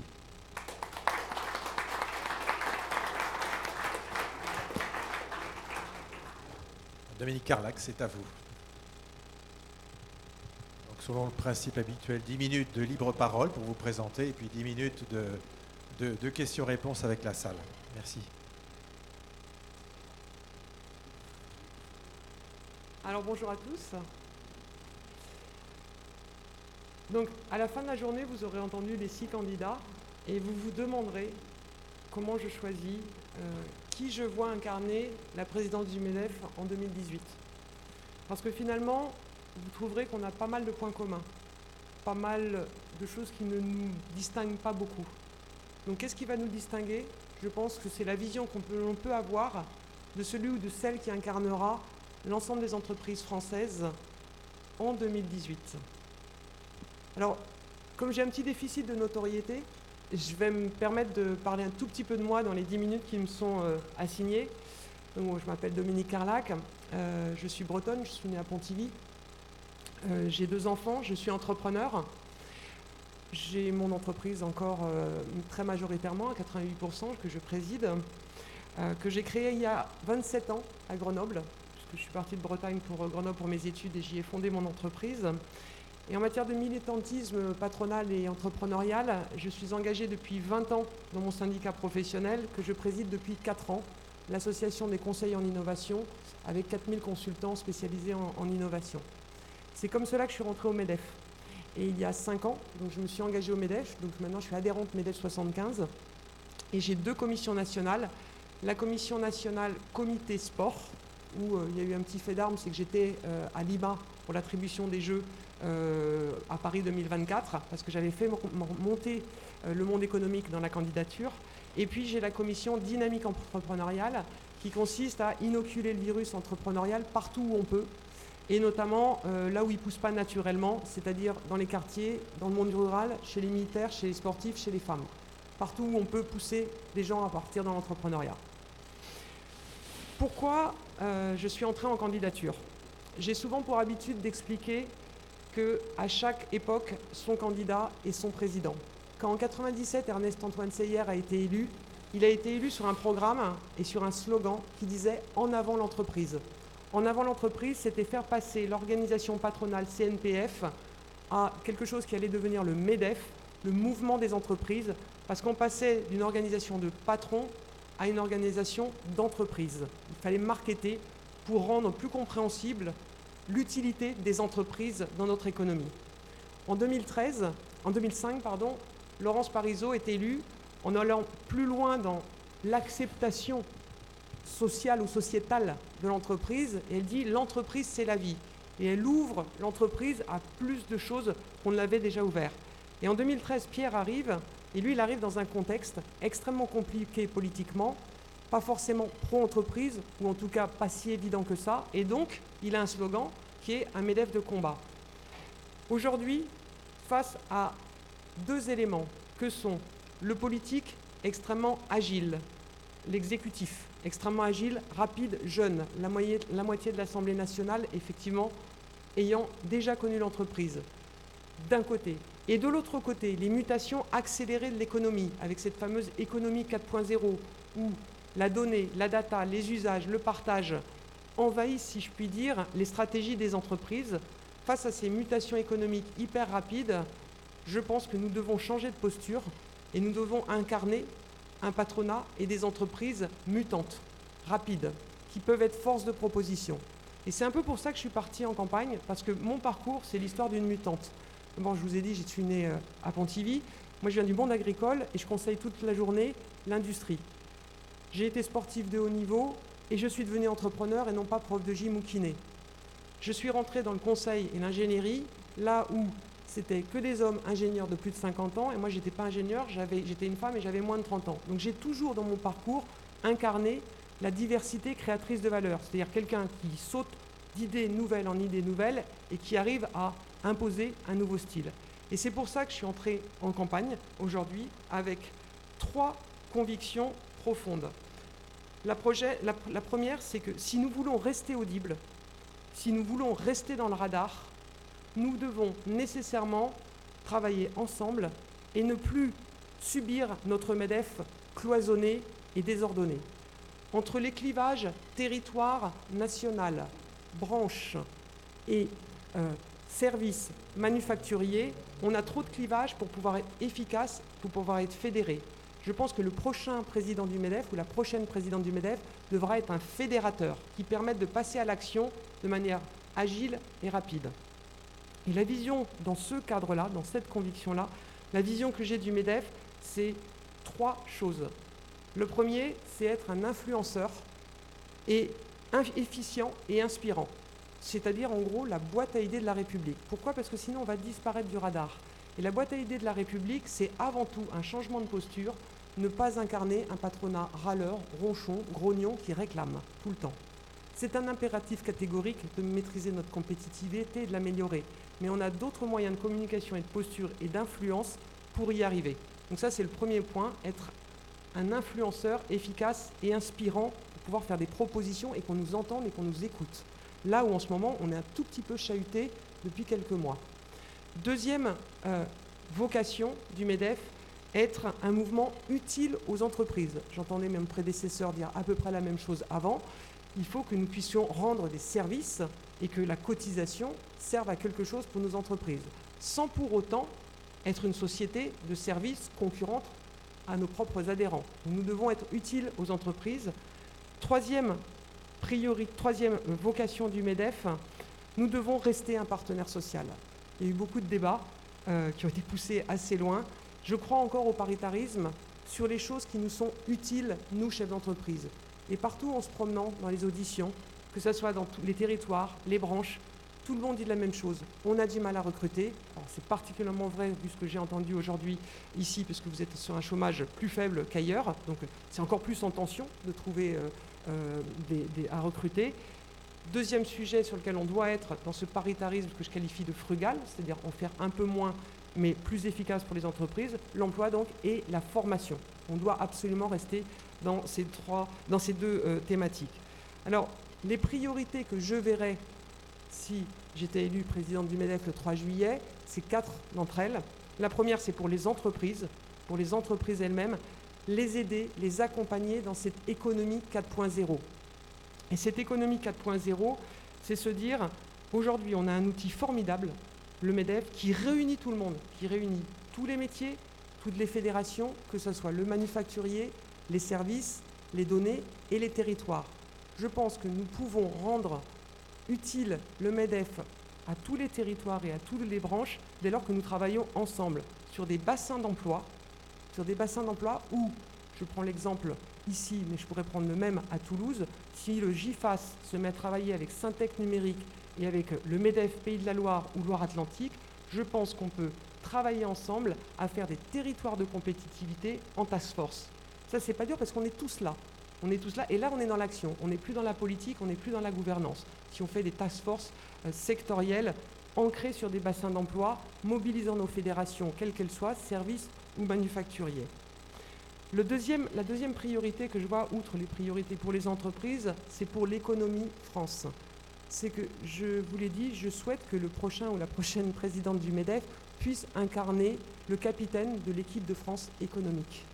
Moi, j'en ai un petit peu assez d'entendre les discours justement ronchons où on fait notre auto-flagellation, notre auto-French bashing en disant il n'y a qu'en France qu'on trouve ceci ou cela, en se plaignant. Mais quelle image donnons-nous au reste du monde?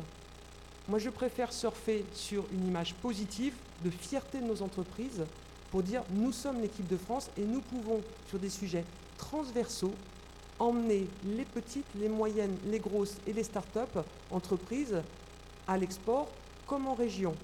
C'est une question de volonté et sur des sujets transversaux comme mobilité durable, transition énergétique, ça n'est pas exclusivement l'apanage soit de grandes entreprises, soit de TI, soit de start-up. C'est un chapelet d'entreprises qui font que l'équipe de France pourra rayonner si on décide d'adopter cette posture. Troisième priorité, c'est le MEDEF lui-même. Moi, ça fait 5 ans que je donne mon temps de chef d'entreprise. Je suis président d'une PME de 40 personnes. Ça fait 5 ans que je donne de mon temps de chef d'entreprise pour le MEDEF, pour 2 commissions nationales. J'ai la chance d'être à 10 minutes en bus du siège du MEDEF. Donc c'est plutôt facile pour moi d'aller justement dans des réunions. Néanmoins, il y en a quand même beaucoup. On a 30 commissions, tout un tas de groupes de travail, au total 100 instances qui nous permettent de travailler, mais qui mobilisent beaucoup de temps des élus et des permanents. Je pense qu'il faut qu'on en finisse avec ce MEDEF que je qualifie de sénatorial. Pourquoi sénatorial? Parce que son rythme, du fait de sa complexité, est sénatorial et parce qu'il est totalement cloisonné. Et c'est ce qui explique la 4e priorité, c'est que fait-on avec les territoires? Et je répondrai aux questions pour mettre en pratique les réponses. Que fait-on des territoires? Meilleure représentativité, d'une part, et puis défendre leur compétitivité et leur attractivité. Et du coup, vous allez me poser la question comment, et ça me permet de vous passer le témoin. Alors, qui veut poser les questions, justement? Allons-y. Oui, pour le paritarisme dont vous avez parlé, auquel vous croyez, il n'y a que 2 acteurs, bien sûr, les employeurs et les salariés. Côté salarié, comment vous pensez faire évoluer le dialogue? Est-ce que vous appuyeriez plus particulièrement sur un des syndicats? Je suis plus syndicat réformiste que les autres, déjà. Maintenant, c'est pas moi qui vais choisir la méthode. J'ai proposé dans mon programme là, qui vous a été distribué concernant le paritarisme 2-3 petites innovations pour ne plus être prisonnier de ce paritarisme qui date de 1945. Parce que finalement, dire il faut réformer pour s'en passer, c'est pas mon truc et c'est pas le truc des entreprises non plus, parce qu'on en a quand même besoin pour les sujets qui nous concernent plutôt que ça se passe ailleurs et en dehors de nous. Donc j'aurais plutôt tendance à donner 2 ou 3 innovations. Une, pour ne pas être prisonnier justement de partenaires qui resteraient eux à l'ancienne. Je pense qu'on pourrait ouvrir le paritarisme à d'autres organisations qui peuvent être des leaders d'opinion, des influenceurs, des experts sur certains sujets qui nous permettent de ne pas être prisonniers des dogmes et des postures de nos partenaires sociaux habituels. Donc j'aimerais bien pouvoir, un peu premier principe d'innovation, ouvrir le paritarisme, plutôt que le refermer ou l'arrêter, l'ouvrir à d'autres parties prenantes. Le mot n'est pas bien choisi, mais à d'autres acteurs qui peuvent avoir un avis et des idées sur les sujets qui nous préoccupent, notamment en matière d'emploi et en matière de formation. Deuxième innovation que j'aimerais bien avoir dans le paritarisme, c'est le droit à l'expérimentation. On arrive à une position commune, on expérimente, on mesure si ça marche ou si ça ne marche pas, et on rétropédale si ça ne marche pas, ou on adapte. C'est-à-dire ne pas partir dans des choses, ce que j'appelle souvent, moi, en tant que dirigeant, chef d'entreprise PME, des lois scélérates qui s'appliquent à moi alors qu'elles ne sont pas adaptées à mon entreprise, à ma performance et aux souhaits, finalement, de management que je souhaite avoir dans mon entreprise.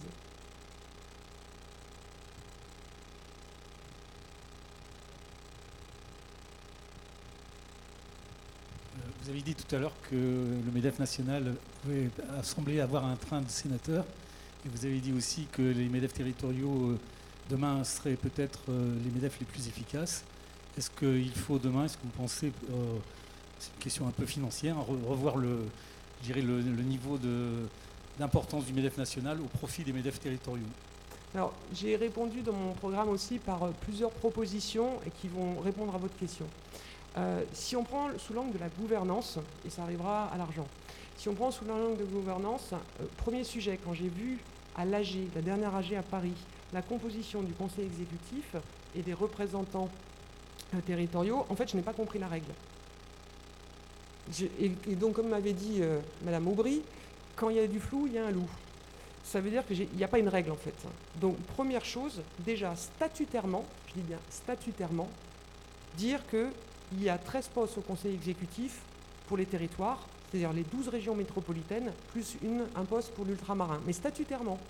Ensuite, à chaque territoire régional, d'envoyer celui qui doit représenter le territoire de manière tournante. Mais statutairement et non aléatoirement, il y en ait toujours un. Donc déjà, quand on est 13, de manière sûre et certaine, à peser dans le conseil exécutif, on commence à avoir un peu plus d'influence. Deuxième sujet, les commissions. Les commissions, vu le nombre un petit peu élevé, j'aurais tendance à les rationaliser et à se dire on en fait 12 ou 13 admettons, avec un principe systématique de vice-présidence, présidence, avec toujours à l'intérieur de ce binôme un territorial. Alors moi, ce que j'ai observé, c'est quand j'ai eu la commission dynamique entrepreneuriale, j'étais d'abord vice-présidente et mon président, c'était un territorial. C'était le président de MEDEF Pau Béarn Soule, qui était en même temps président de l'Aquitaine. Lui était très embêté pour assumer son mandat de président de commission, parce qu'on ne lui payait pas ses billets d'avion. C'est un détail. C'est un détail, mais les ultramarins, c'est encore pire. Et je pense que se dire, c'est pas grand-chose, ça ne va pas enfoncer le budget du MEDEF quand on voit que certaines actions coûtent très très cher. Je pense que de temps en temps, se dire, pour assumer une gouvernance avec la présence réelle et sérieuse de gens qui travaillent, mais qui voudraient donner de leur temps au national, on peut faire des petits aménagements de gouvernance et un petit peu également d'épicerie sur l'intendance. Donc c'est au moins ces deux-là. Alors après, pour répondre vraiment à votre question, je pense, j'ai cité l'exemple des ultramarins, je pense qu'il y a un moment donné, si on veut vraiment exister, oui, il y a une question quand même de redistribution à se poser. Parce que sinon, de toute façon, ça restera... Je vous dis, moi, ça me coûte un ticket de bus de pouvoir avoir un mandat national parce que je suis MEDEF 75. Alors que mon engagement, si j'étais encore pontivienne ou grenobloise, il serait le même. Mais ça serait sur mes deniers propres. Donc il y a quelque chose à faire. Dominique, une question sur la particularité de ton programme qui est l'objet social de l'entreprise. Oui. Tu es, je crois, la seule à t'être prononcée plutôt favorablement sur ce sujet. Oui. Alors, la question, elle est... je pourrais discuter de ça pendant une demi-heure, mais voilà, le temps nous est compté. L'objet social de l'entreprise, premier sujet, c'est que ça a été assez mal amené chez nous, au MEDEF. Donc du coup, tout de suite, ça s'est cristallisé avec une pétition de 100 députés qui sont tombés sur non seulement le MEDEF, mais tous les chefs d'entreprise qui ne pensaient pas forcément ce que Pierre avait donné à la presse en compréhension de ce que nous, on en pensait. C'est bien dommage, parce que pour en avoir longuement débattu avec M. Sénard, qui a, entre guillemets, commis le rapport Nota Sénard, quand on regarde ce qu'il dit deux choses sur les articles sur lesquels on s'est un petit peu écharpé. Il dit l'entreprise peut inscrire l'objet social dans ses statuts, peut, et l'article ne dit pas doit. Donc si tu n'as pas envie de le faire, tu ne le fais pas. Mais si tu as envie de le faire, tu peux le faire. Premier sujet. Je vais dire pourquoi c'est intéressant de pouvoir le faire. Deuxième sujet, il dit considérant, sur l'autre article, les parties prenantes. C'est considérant. C'est juste, on considère. On n'a pas dit devant nécessairement intégrer les parties prenantes. C'est considérant. Est-ce que j'en tiens compte, est-ce que j'en tiens pas compte? C'est pas le sujet, c'est considérant. Et sur le plan économique, social, juridique et voire philosophique, je pense que c'est une vraie avancée pour nos entreprises. Pourquoi? Aujourd'hui, inscrire l'objet social de son entreprise dans ses statuts, finalement, tout le monde va te dire « mais on le faisait déjà tous, donc pourquoi l'écrire, pourquoi alourdir ?» En fait, quand moi je recrute et quand je signe des contrats avec des clients, ils ont besoin de savoir qui je suis. Moi, je subis dans mon secteur le turnover. C'est-à-dire c'est extrêmement dur de garder les gens, c'est extrêmement dur de les trouver, de les fidéliser et de les garder. La dernière embauche que j'ai faite, c'est une fille qui vient d'ici d'ailleurs, elle me dit vous communiquez beaucoup sur le sport dans votre entreprise, est-ce que c'est juste de la com ou est-ce que vous faites vraiment ça dans votre entreprise? Je dis non, je fais vraiment ça et puis voilà ce que tu pourras faire dans mon entreprise si tu viens. L'inscrire pour ne pas se dire c'est du pipeau de communicant, mais que c'est réellement un des éléments de la raison d'être, ça donne tout simplement de l'attractivité à mon entreprise, là où j'ai du mal à recruter et à fidéliser. C'est un facteur d'attractivité sur le plan social. C'est un facteur d'attractivité sur le plan économique. Moi, j'ai tout un tas de clients, je suis une PME. Mes concurrents, c'est les Big Four à Paris. C'est les pure players de la stratégie. Mes concurrents n'ont pas encore cette offre-là, différenciée, d'avoir inscrit leur objet social. Et j'ai des gros clients, j'ai la moitié du CAC 40 dans ma clientèle, qui disent eux, ils sont différents. Eux, ils travaillent différemment. Économiquement, je suis gagnante à ce qu'il y ait une lisibilité de ma raison d'être. Je suis gagnante. C'est commercial.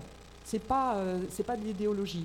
Troisièmement, juridiquement, est-ce qu'on a autre chose que la jurisprudence, qui est le piège absolu en matière de droit, pour décrire ce que c'est que l'objet social d'une entreprise? Je ne crois pas. C'est comme les prud'hommes, quand tu ne t'appuies que sur la jurisprudence, tu es toujours perdant. Alors moi, je préfère dire, chez moi, c'est comme ça que ça marche et c'est écrit dans mes statuts. Et maintenant, vous êtes content, pas content, comme disait mon grand-père, content quand même. Il n'y a plus de questions? Non, juste une petite conclusion alors.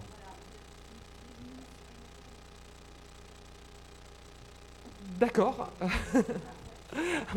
Ok. La conclusion, elle est l'introduction.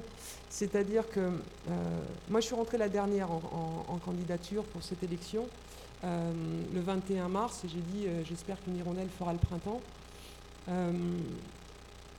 Quand j'étais jeune athlète, souvent, je faisais du 400 mètres, le tour de piste. Et souvent, j'étais la seule fille. Et on me faisait courir avec les garçons. Et j'étais au 9e couloir. Et je voyais rien. Donc cette fois-ci, j'ai été aussi la seule fille dans une compétition. Il y avait 8 garçons au démarrage. Et petit à petit, moi, je ne voyais rien de ce qui se passait. Mais petit à petit, je suis montée en puissance dans ma candidature et dans ma campagne. J'ai écouté pas mal de territoires, pas mal de fédérations. Et je sens profondément qu'il y a une vraie écoute, que cette montée en puissance dans les médias, ce n'est pas juste la singularité d'une femme ou d'une ancienne athlète, que c'est beaucoup le clivage de la campagne et la querelle de la campagne qui, à prime abord, n'est pas évidente dans les programmes, mais si on gratouille un petit peu dans l'écho que l'on a du terrain, il y a une vraie querelle des anciens et des modernes dans cette campagne. Et l'idée que j'en ai, et ce n'est pas une question d'âge, et c'est vraiment pas une question d'âge. J'ai beau être la Benjamine, je pense que j'aurais 50 plus, 50 moins, je dirais la même chose. Et c'est pas parce qu'il y a des candidatures multiples avec des jeunes dedans que on incarne forcément la modernité ou la tradition. Donc je pense que le MEDEF a toujours choisi la rupture à chaque candidat. Ça a été mon introduction. Ernest Antoine qui fait la bascule, on change complètement avec Laurence et on change à nouveau complètement avec Pierre. Je pense que le MEDEF a toujours choisi la modernité. Et c'est ça qu'il faudra, à mon avis, retenir de cette élection dans les semaines qui viennent.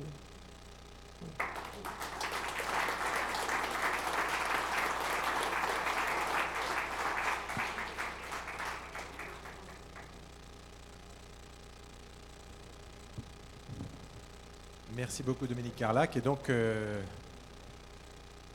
dernier candidat présent physiquement, Frédéric Motte, que nous invitons à prendre le micro. Voilà.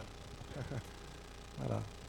Alors donc, comme pour tout le monde, donc 10 minutes de libre parole pour introduire le propos et vous présenter, et puis ensuite 10 minutes de questions-réponses avec la salle.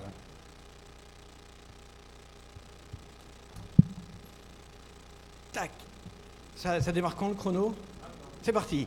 Bon, super challenge pour moi, évidemment, en passant le dernier, pas facile. Dans les quelques minutes d'exposé. Vous arriverez à me prendre en photo pour mes petits Twitter, merci. évidemment, moi, mon ambition cet après-midi, c'est vous de prouver que ma candidature, justement, elle fait sens pour animer notre MEDEF pour les 5 ans à venir. Alors, ma candidature, elle s'appuie sur un triple parcours, j'avais envie de dire. Le premier, c'est un parcours d'entrepreneur.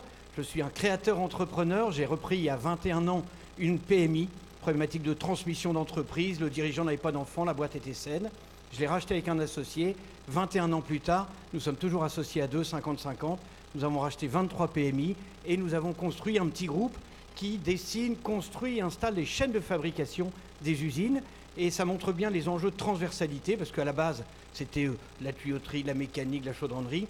Maintenant, c'est donc l'industrie, mais maintenant, c'est de plus en plus du service, de l'activité de bureau d'études, de maintenance. Ce parcours d'entrepreneur créateur, il me fait bien connaître les enjeux de la PME, puisque j'ai gardé toutes ces boîtes autonomes, elles fonctionnaient bien, pourquoi casser ce qui va bien? Et donc, elles vont de 5 à 115 personnes. En tout, ça fait un petit 400 personnes. Mais j'appréhende bien les enjeux de la PME. J'appréhende bien aussi les enjeux des grands groupes, puisque mes clients sont à 100% des grands groupes. Ma deuxième tranche de vie, c'est un engagement dans mon territoire. J'ai la conviction que soit on reste sur le bord du quai et puis on râle, soit vous essayez de monter dans le train, idéalement de rejoindre la locomotive et puis pourquoi pas prendre le volant. C'est ce que j'ai fait en étant maire de ma commune pendant 19 ans. J'ai fait 3 mandats, un petit village dans la banlieue de Lille. Du coup, j'ai siégé à la communauté urbaine de Lille. Et puis, au début de mon 3e mandat, j'ai estimé qu'il était plus sain de passer le flambeau. Ça ne m'appartenait pas. Il fallait là aussi peut-être mettre de la modernité et du dynamisme. Et donc, j'ai passé le flambeau à mon adjointe, qui maintenant est maire. Elle fait ça très bien et je m'en occupe plus. Mais c'est là où le MEDEF est venu m'alpaguer. Et donc, ils m'ont proposé de rentrer au Conseil économique et social régional. J'en suis devenu le président pendant 2 fois 3 ans. Et là, ça m'a permis de bien appréhender les enjeux des partenaires sociaux, que je ne connaissais pas du tout, du monde universitaire et de la recherche. Et puis, à la fin, ça m'a permis d'embrayer sur un 3e temps de vie, qui est celui du MEDEF, puisque une fois que j'ai eu terminé ce mandat de Césaire, le président du MEDEF local m'a proposé de prendre sa succession au MEDEF de Lille, puis au MEDEF du Nord-Pas-de-Calais, qui est devenu Hauts-de-France suite à la fusion de nos 2 régions. Et il y a 2 ans, quand Patrick Bernasconi a été élu président du CESE, Pierre Gattaz m'a proposé de devenir vice-président national de notre MEDEF en charge de l'animation des adhérents, donc nos territoires et nos branches professionnelles. Tout ça, ça me fait dire que je suis bien au cœur des préoccupations de nos patrons et de nos chefs d'entreprise, mais aussi au cœur, et ça a été évoqué ce matin dans tous les discours, des enjeux de nos territoires, parce que je crois aussi, je suis convaincu qu'on ne marchera pas les uns sans les autres, ni les uns contre les autres, mais bien les uns avec les autres. Et je me permets de faire une petite digression parce que je le sens très fortement dans mon territoire. Ça a été évoqué par l'élu de la région tout à l'heure. C'est cette notion de la fracture sociale et territoriale que je vis dans mon territoire. Et je lance une alerte à nous tous collectivement. Quand vous voyez près de 40% des Français qui vont donner leur voix sur un certain nombre d'idéologies extrêmes et résolument anti-entreprise, je dis attention, attention, il faut que nous, les premiers de cordée, eh bien, on n'oublie pas tous ces gens, tous ces territoires, peut-être moins bien raccordés, mais aussi tous ces gens pour qui la mondialisation, l'innovation est plus une menace qu'une opportunité. Néanmoins, face à ces enjeux de cette fracture sociale, je crois résolument à ce pilier de stabilité qu'est l'entreprise. C'est un pilier pour l'insertion, pour l'intégration, pour l'épanouissement. Mais cette entreprise auquel je crois, face à tous ces bouleversements, elle a aussi une responsabilité sociale, sociétale et environnementale, et je voudrais beaucoup insister là-dessus. Plus que jamais dans tout ça, pour nous, entrepreneurs, on a cette nécessité, évidemment, de mieux défendre, de mieux représenter nos adhérents, nos chefs d'entreprise, de mieux les accompagner dans leurs défis. C'est le sens de mon engagement, et c'est fort de toutes ces convictions, bien évidemment, que je veux porter cette candidature.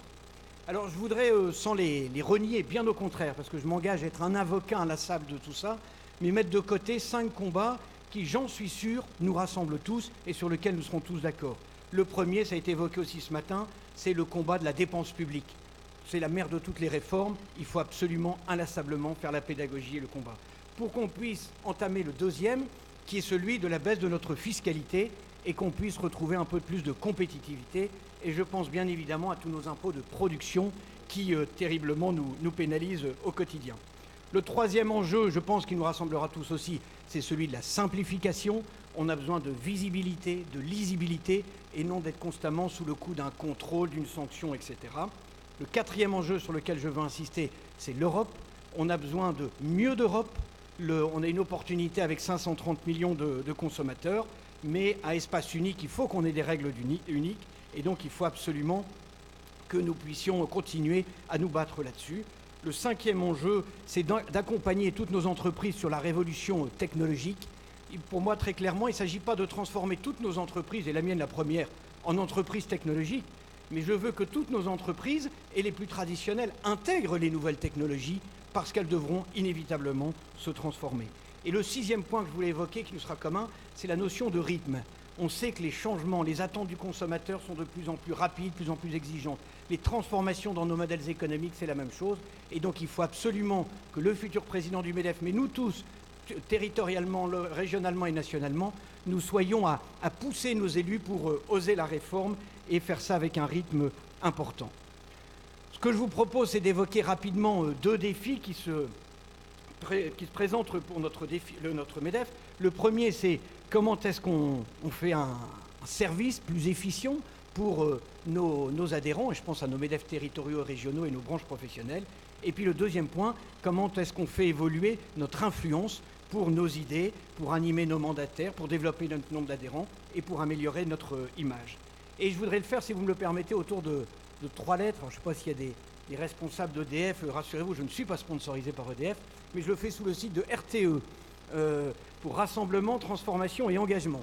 Le rassemblement, ça me semble absolument indispensable, c'est que nous soyons déjà au sein de notre MEDEF tous rassemblés.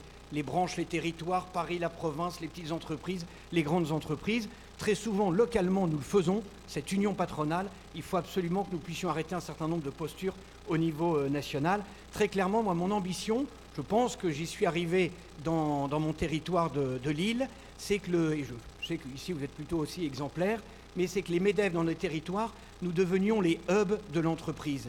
Quand on a un journaliste, un universitaire, un élu, un créateur d'entreprise, un cédant, quand il pense entreprise, il faut qu'il pense MEDEF en se disant ici, soit j'aurai la réponse, soit on va m'aiguiller vers la bonne personne. Il faut que nous soyons ces hubs de l'entreprise. Le deuxième point, c'est la transformation. Mes entreprises se transforment, les vôtres aussi, j'en suis intimement convaincu. L'État se transforme, peut-être pas suffisamment vite, mais en tout cas il bouge. Il serait inconcevable que le MEDEF ne se transforme pas. Et je voudrais d'ores et déjà réaffirmer 2-3 convictions qui sont les miennes. Je sais qu'elles ne sont pas forcément partagées par votre président régional, mais moi je crois résolument à l'utilité de nos corps intermédiaires. Dans un monde de plus en plus complexe, de pouvoir à la fois descendre des informations, mais aussi les remonter, on a besoin d'interlocuteurs pour faire l'interface, pour expliquer, pour accompagner. Et donc oui, nous avons besoin de corps intermédiaires. Certes, on n'a pas toujours été exemplaires, on a peut-être parfois été vus comme des ralentisseurs de changement, de transformation. Eh bien le défi, prenons-le à bras-le-corps, montrons que nous sommes des accélérateurs de transformation. Il y a là, moi j'y vois plus une opportunité que de se faire mettre sur le côté, notamment par le président de la République. Le message, moi, que je passe, c'est justement, s'il veut lancer toute une série de chantiers, il a intérêt à s'appuyer sur les corps intermédiaires pour justement relayer, expliquer, associer. Le deuxième point, petite divergence encore, tu me permets, en toute sympathie et amitié, mais moi je crois en l'utilité du paritarisme. Je crois en l'utilité du paritarisme. Alors certes, là aussi, il doit se réinventer. Le paritarisme d'hier ne sera pas celui de demain, mais je suis convaincu quand c'est notre argent pour nos salariés, eh bien, soyons les pilotes de tout ça. L'État, en tout cas à ce jour, moi, m'a pas montré qu'il gérait mieux que nous. Et donc, quand on gère notre 1% logement, c'est notre pognon pour nos salariés, eh bien, moi, je veux rester aux manettes. Quand on gère nos retraites, elles sont avec un excédent de 60 à 70 milliards, c'est qu'on n'a peut-être pas été trop mauvais, eh bien, c'est notre pognon pour nos salariés. Moi, je veux y rester. Par contre, oui, il faut peut-être se reposer la question, c'est que quand on est, par exemple, dans une caisse d'allocation familiale, à gérer de l'argent qui vient, pour grosse partie, de l'impôt et qui va au bénéfice de la solidarité nationale pour tous les Français, oui, reposons-nous la question. Et donc, ce que je proposerai, c'est que dans les 6 premiers mois de la mandature, nous puissions faire les états généraux du MEDEF pour nous reposer un certain nombre de questions pour cette transformation sur notre utilité, sur notre mission, du coup sur notre gouvernance, et que nous redéfinissions des doctrines. Et donc, si vous allez siéger dans telle structure, si jamais il fallait éventuellement collectivement décider de rester dans les CAF, mais c'est avec quelle feuille de route, monsieur le mandataire? Il faut que chacun puisse y aller avec une doctrine, et il n'y va pas avec ses idées à lui, ni en fonction de son humeur, il y va avec le drapeau du MEDEF pour porter des positions, mais encore faut-il que nous les ayons bien écrites. Le troisième point, j'enchaîne, c'est bientôt terminé. La troisième lettre, c'est le E de l'engagement. Je crois dur comme fer, moi, à l'engagement et au militantisme patronal. Alors, parce que justement, il faut que nous puissions accompagner, aider nos pairs.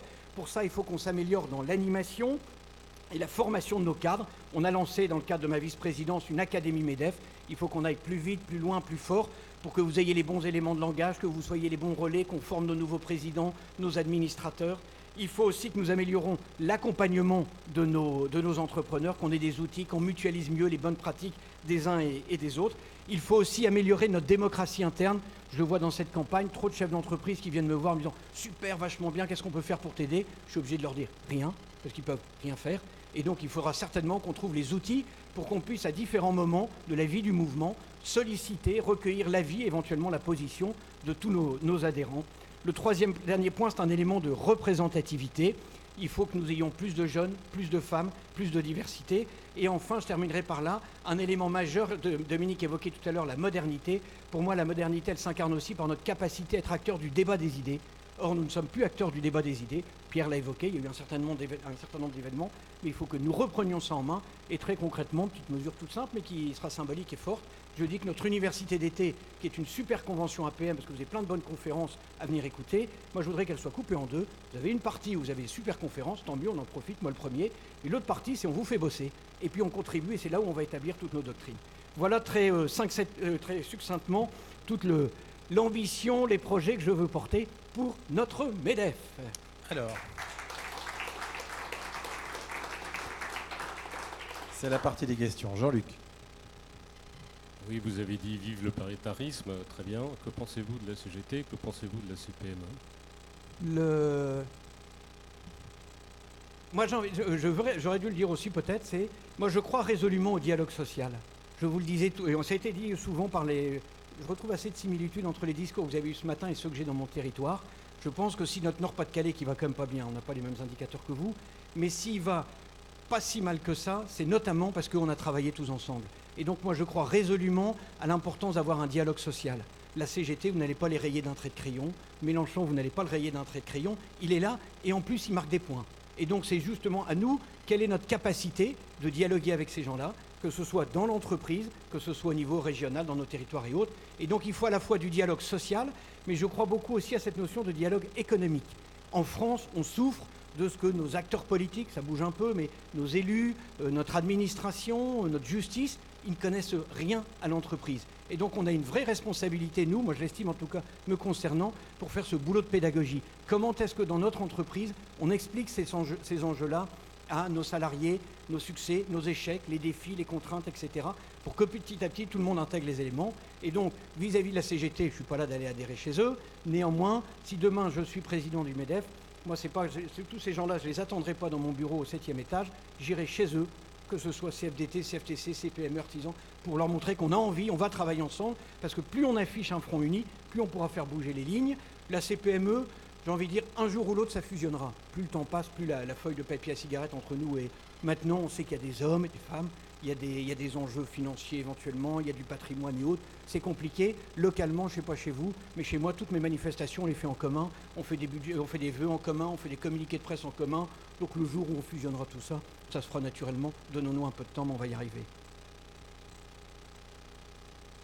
Qui veut prendre la parole? On a entendu à plusieurs reprises qu'il fallait effectivement expliquer l'entreprise aux Français. Moi, je pense qu'on peut leur expliquer l'entreprise pendant longtemps. Ils ne comprendront jamais. Pour la simple raison, c'est qu'ils n'ont jamais compris l'économie. Vous parliez des élus, des directions d'administration, des administrations elles-mêmes, les fréquentant pratiquement tous les jours. Quand on confond déjà le chiffre d'affaires et le résultat, et au ministère, pas dans n'importe quelle administration, on vous dit ah, vous faites tant de milliards, messieurs A4, c'est votre résultat. Ah non, c'est notre chiffre d'affaires. Donc vous voyez que, et il suffit d'en discuter, parfois familialement, amicalement, et ainsi de suite, 90% des gens n'y comprennent rien. Je suis peut-être encore gentil. Donc je pense, est-ce que c'est pas, tout d'abord, pourquoi pas, je ne vois pas qui le fera, aux organisations patronales, sans, dans un premier temps, parler de l'entreprise, parler de l'économie. L'économie, il faut l'expliquer simplement, c'est le budget du ménage. S'il en sort plus tous les mois qu'il en rentre, il y a un souci. Ça s'appelle de l'endettement, de la fuite en avant et ainsi de suite. Donc expliquer aux Français posément, tranquillement, avec de petits exemples, et ensuite on passe à un autre stade. C'est l'entreprise. Mais si on commence par l'entreprise et qu'on pense que d'autres veulent leur expliquer l'économie, je n'y crois pas du tout, et surtout pas la presse. Alors, si vous me permettez, je ne serais pas tout à fait d'accord avec vous. Moi, je suis résolument optimiste. Ça bouge. Plusieurs choses. D'abord, parce que je suis entrepreneur. Donc, un entrepreneur est par essence optimiste et volontariste. Petite anecdote, justement, vous évoquiez ces cours d'économie familiale. Il se trouve que ma femme est canadienne. Eh bien, à l'école primaire, ils ont des cours d'économie familiale. Et on leur apprend à gérer un budget. Et je reviens, je fais le parallèle avec ce que... Je ne doute pas que vous le fassiez dans vos territoires. En tout cas, je sais que chez moi, ça fonctionne du tonnerre et on cartonne.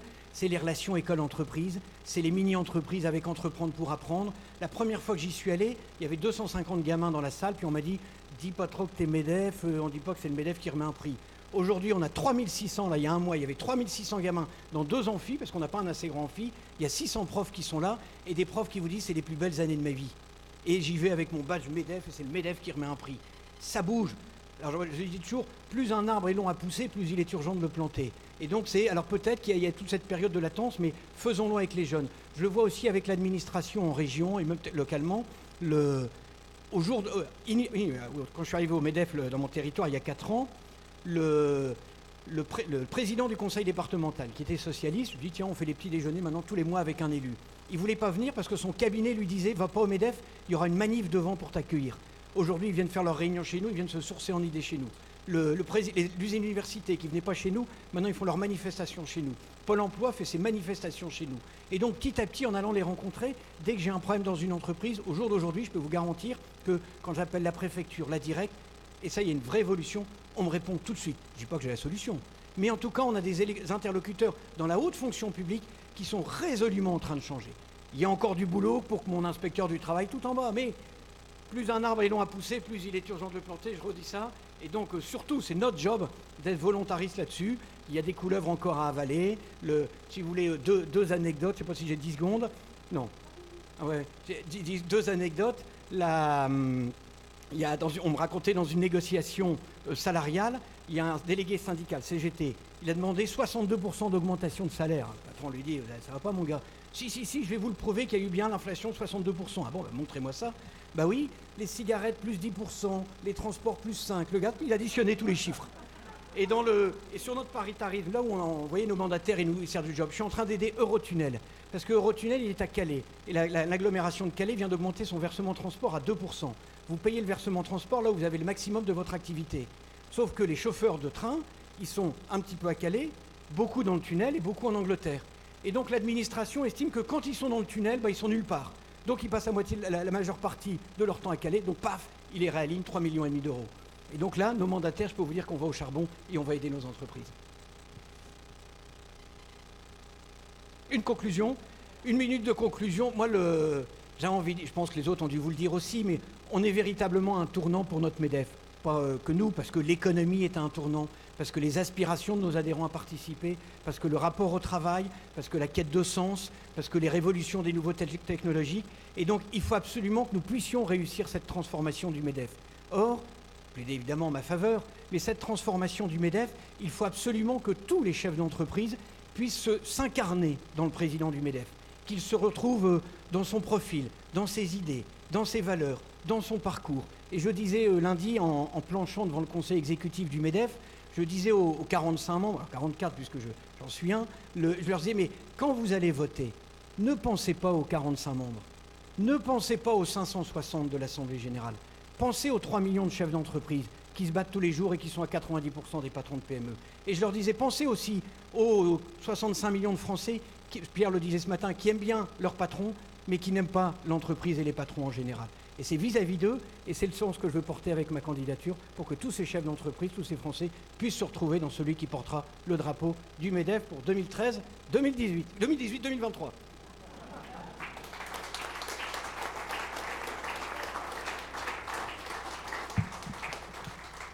Merci Frédéric Motte, merci beaucoup. Alors nous avons un dernier candidat qui n'est pas là, mais par le truchement de la vidéo, il est présent sur l'écran dans quelques secondes. C'est Alexandre Sobo.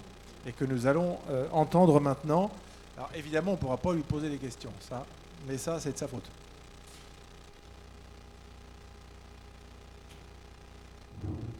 Bonjour à toutes et à tous. Je m'appelle Alexandre Sobot et je suis chef d'entreprise.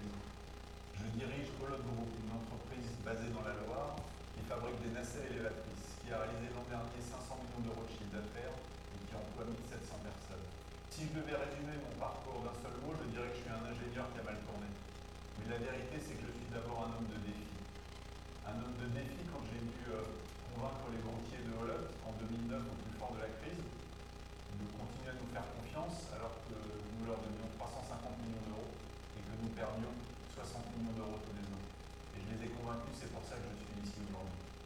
Un homme de défi quand il s'est agi de convaincre le gouvernement de faire évoluer en profondeur le dispositif pénibilité. Quand j'ai repris le dossier, il paraissait perdu à beaucoup de monde. Et aujourd'hui, nous avons fait évoluer les choses et nos entreprises peuvent vivre avec le compte personnel de prévention. Cette élection se joue à un moment crucial. Pourquoi ? Parce que notre pays, comme notre organisation, sont confrontés à de nombreux défis. Pour notre pays, le premier, c'est la mondialisation. Toujours moins heureuse, toujours plus dure, qui donne à nos entreprises des concurrents toujours nouveaux. C'est le défi de la transition numérique, c'est le défi de la transition écologique qui impacte le fonctionnement de nos entreprises, qui les oblige à se transformer en profondeur. Pour accompagner cette transformation, il leur faut un cadre beaucoup plus souple et beaucoup plus adapté qu'aujourd'hui. Or, les Français considèrent que nous, entreprises, avons eu beaucoup. Nous avons eu les 40 milliards de pacte de responsabilité, nous avons eu la réforme du Code du travail que nous attendions depuis plus de 20 ans, et nous avons même eu la réforme de la fiscalité du capital, qui permet aux investisseurs de revenir en France. Et donc, si nous interrogeons quelqu'un sur le bord de la route, il nous dira, vous les patrons, vous avez eu assez. Aujourd'hui, faites baisser le chômage, développez l'économie. Et pourtant, nous savons tous, le cadre qui est le nôtre n'est pas encore adapté. Trop d'impôts, trop de règlements, trop de droits sociaux. C'est pour que nous puissions continuer à défendre nos entreprises, pour que le MEDEF ne soit pas dans quelques années une organisation inefficace. Il faut le réinventer, le transformer en profondeur, dans sa posture, comme dans son organisation. Si je devais résumer mon programme d'une seule phrase, je dirais simplement que je veux que le MEDEF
détermination, capacité de travail, connaissance des dossiers, maîtrise de la négociation. Je pense sincèrement avoir les qualités pour assurer la présidence du MEDEF et le sens de l'intérêt général. Mais si vous ne deviez retenir qu'une seule chose de mon intervention devant vous aujourd'hui, c'est que je suis là pour vous. Je ne suis pas là pour moi. Je suis là pour mettre et réformer en profondeur notre mouvement pour qu'il puisse défendre nos entreprises. Le 3 juillet, faites-moi confiance comme je nous fais confiance. Merci.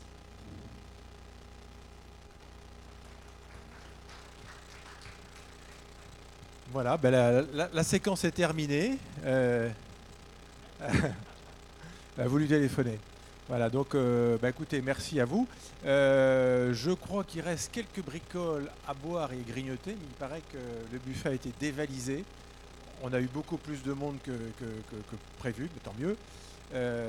Si vous avez envie de vous arrêter et prendre un petit goûter, y compris du fondant baulois, voilà. Merci à tous.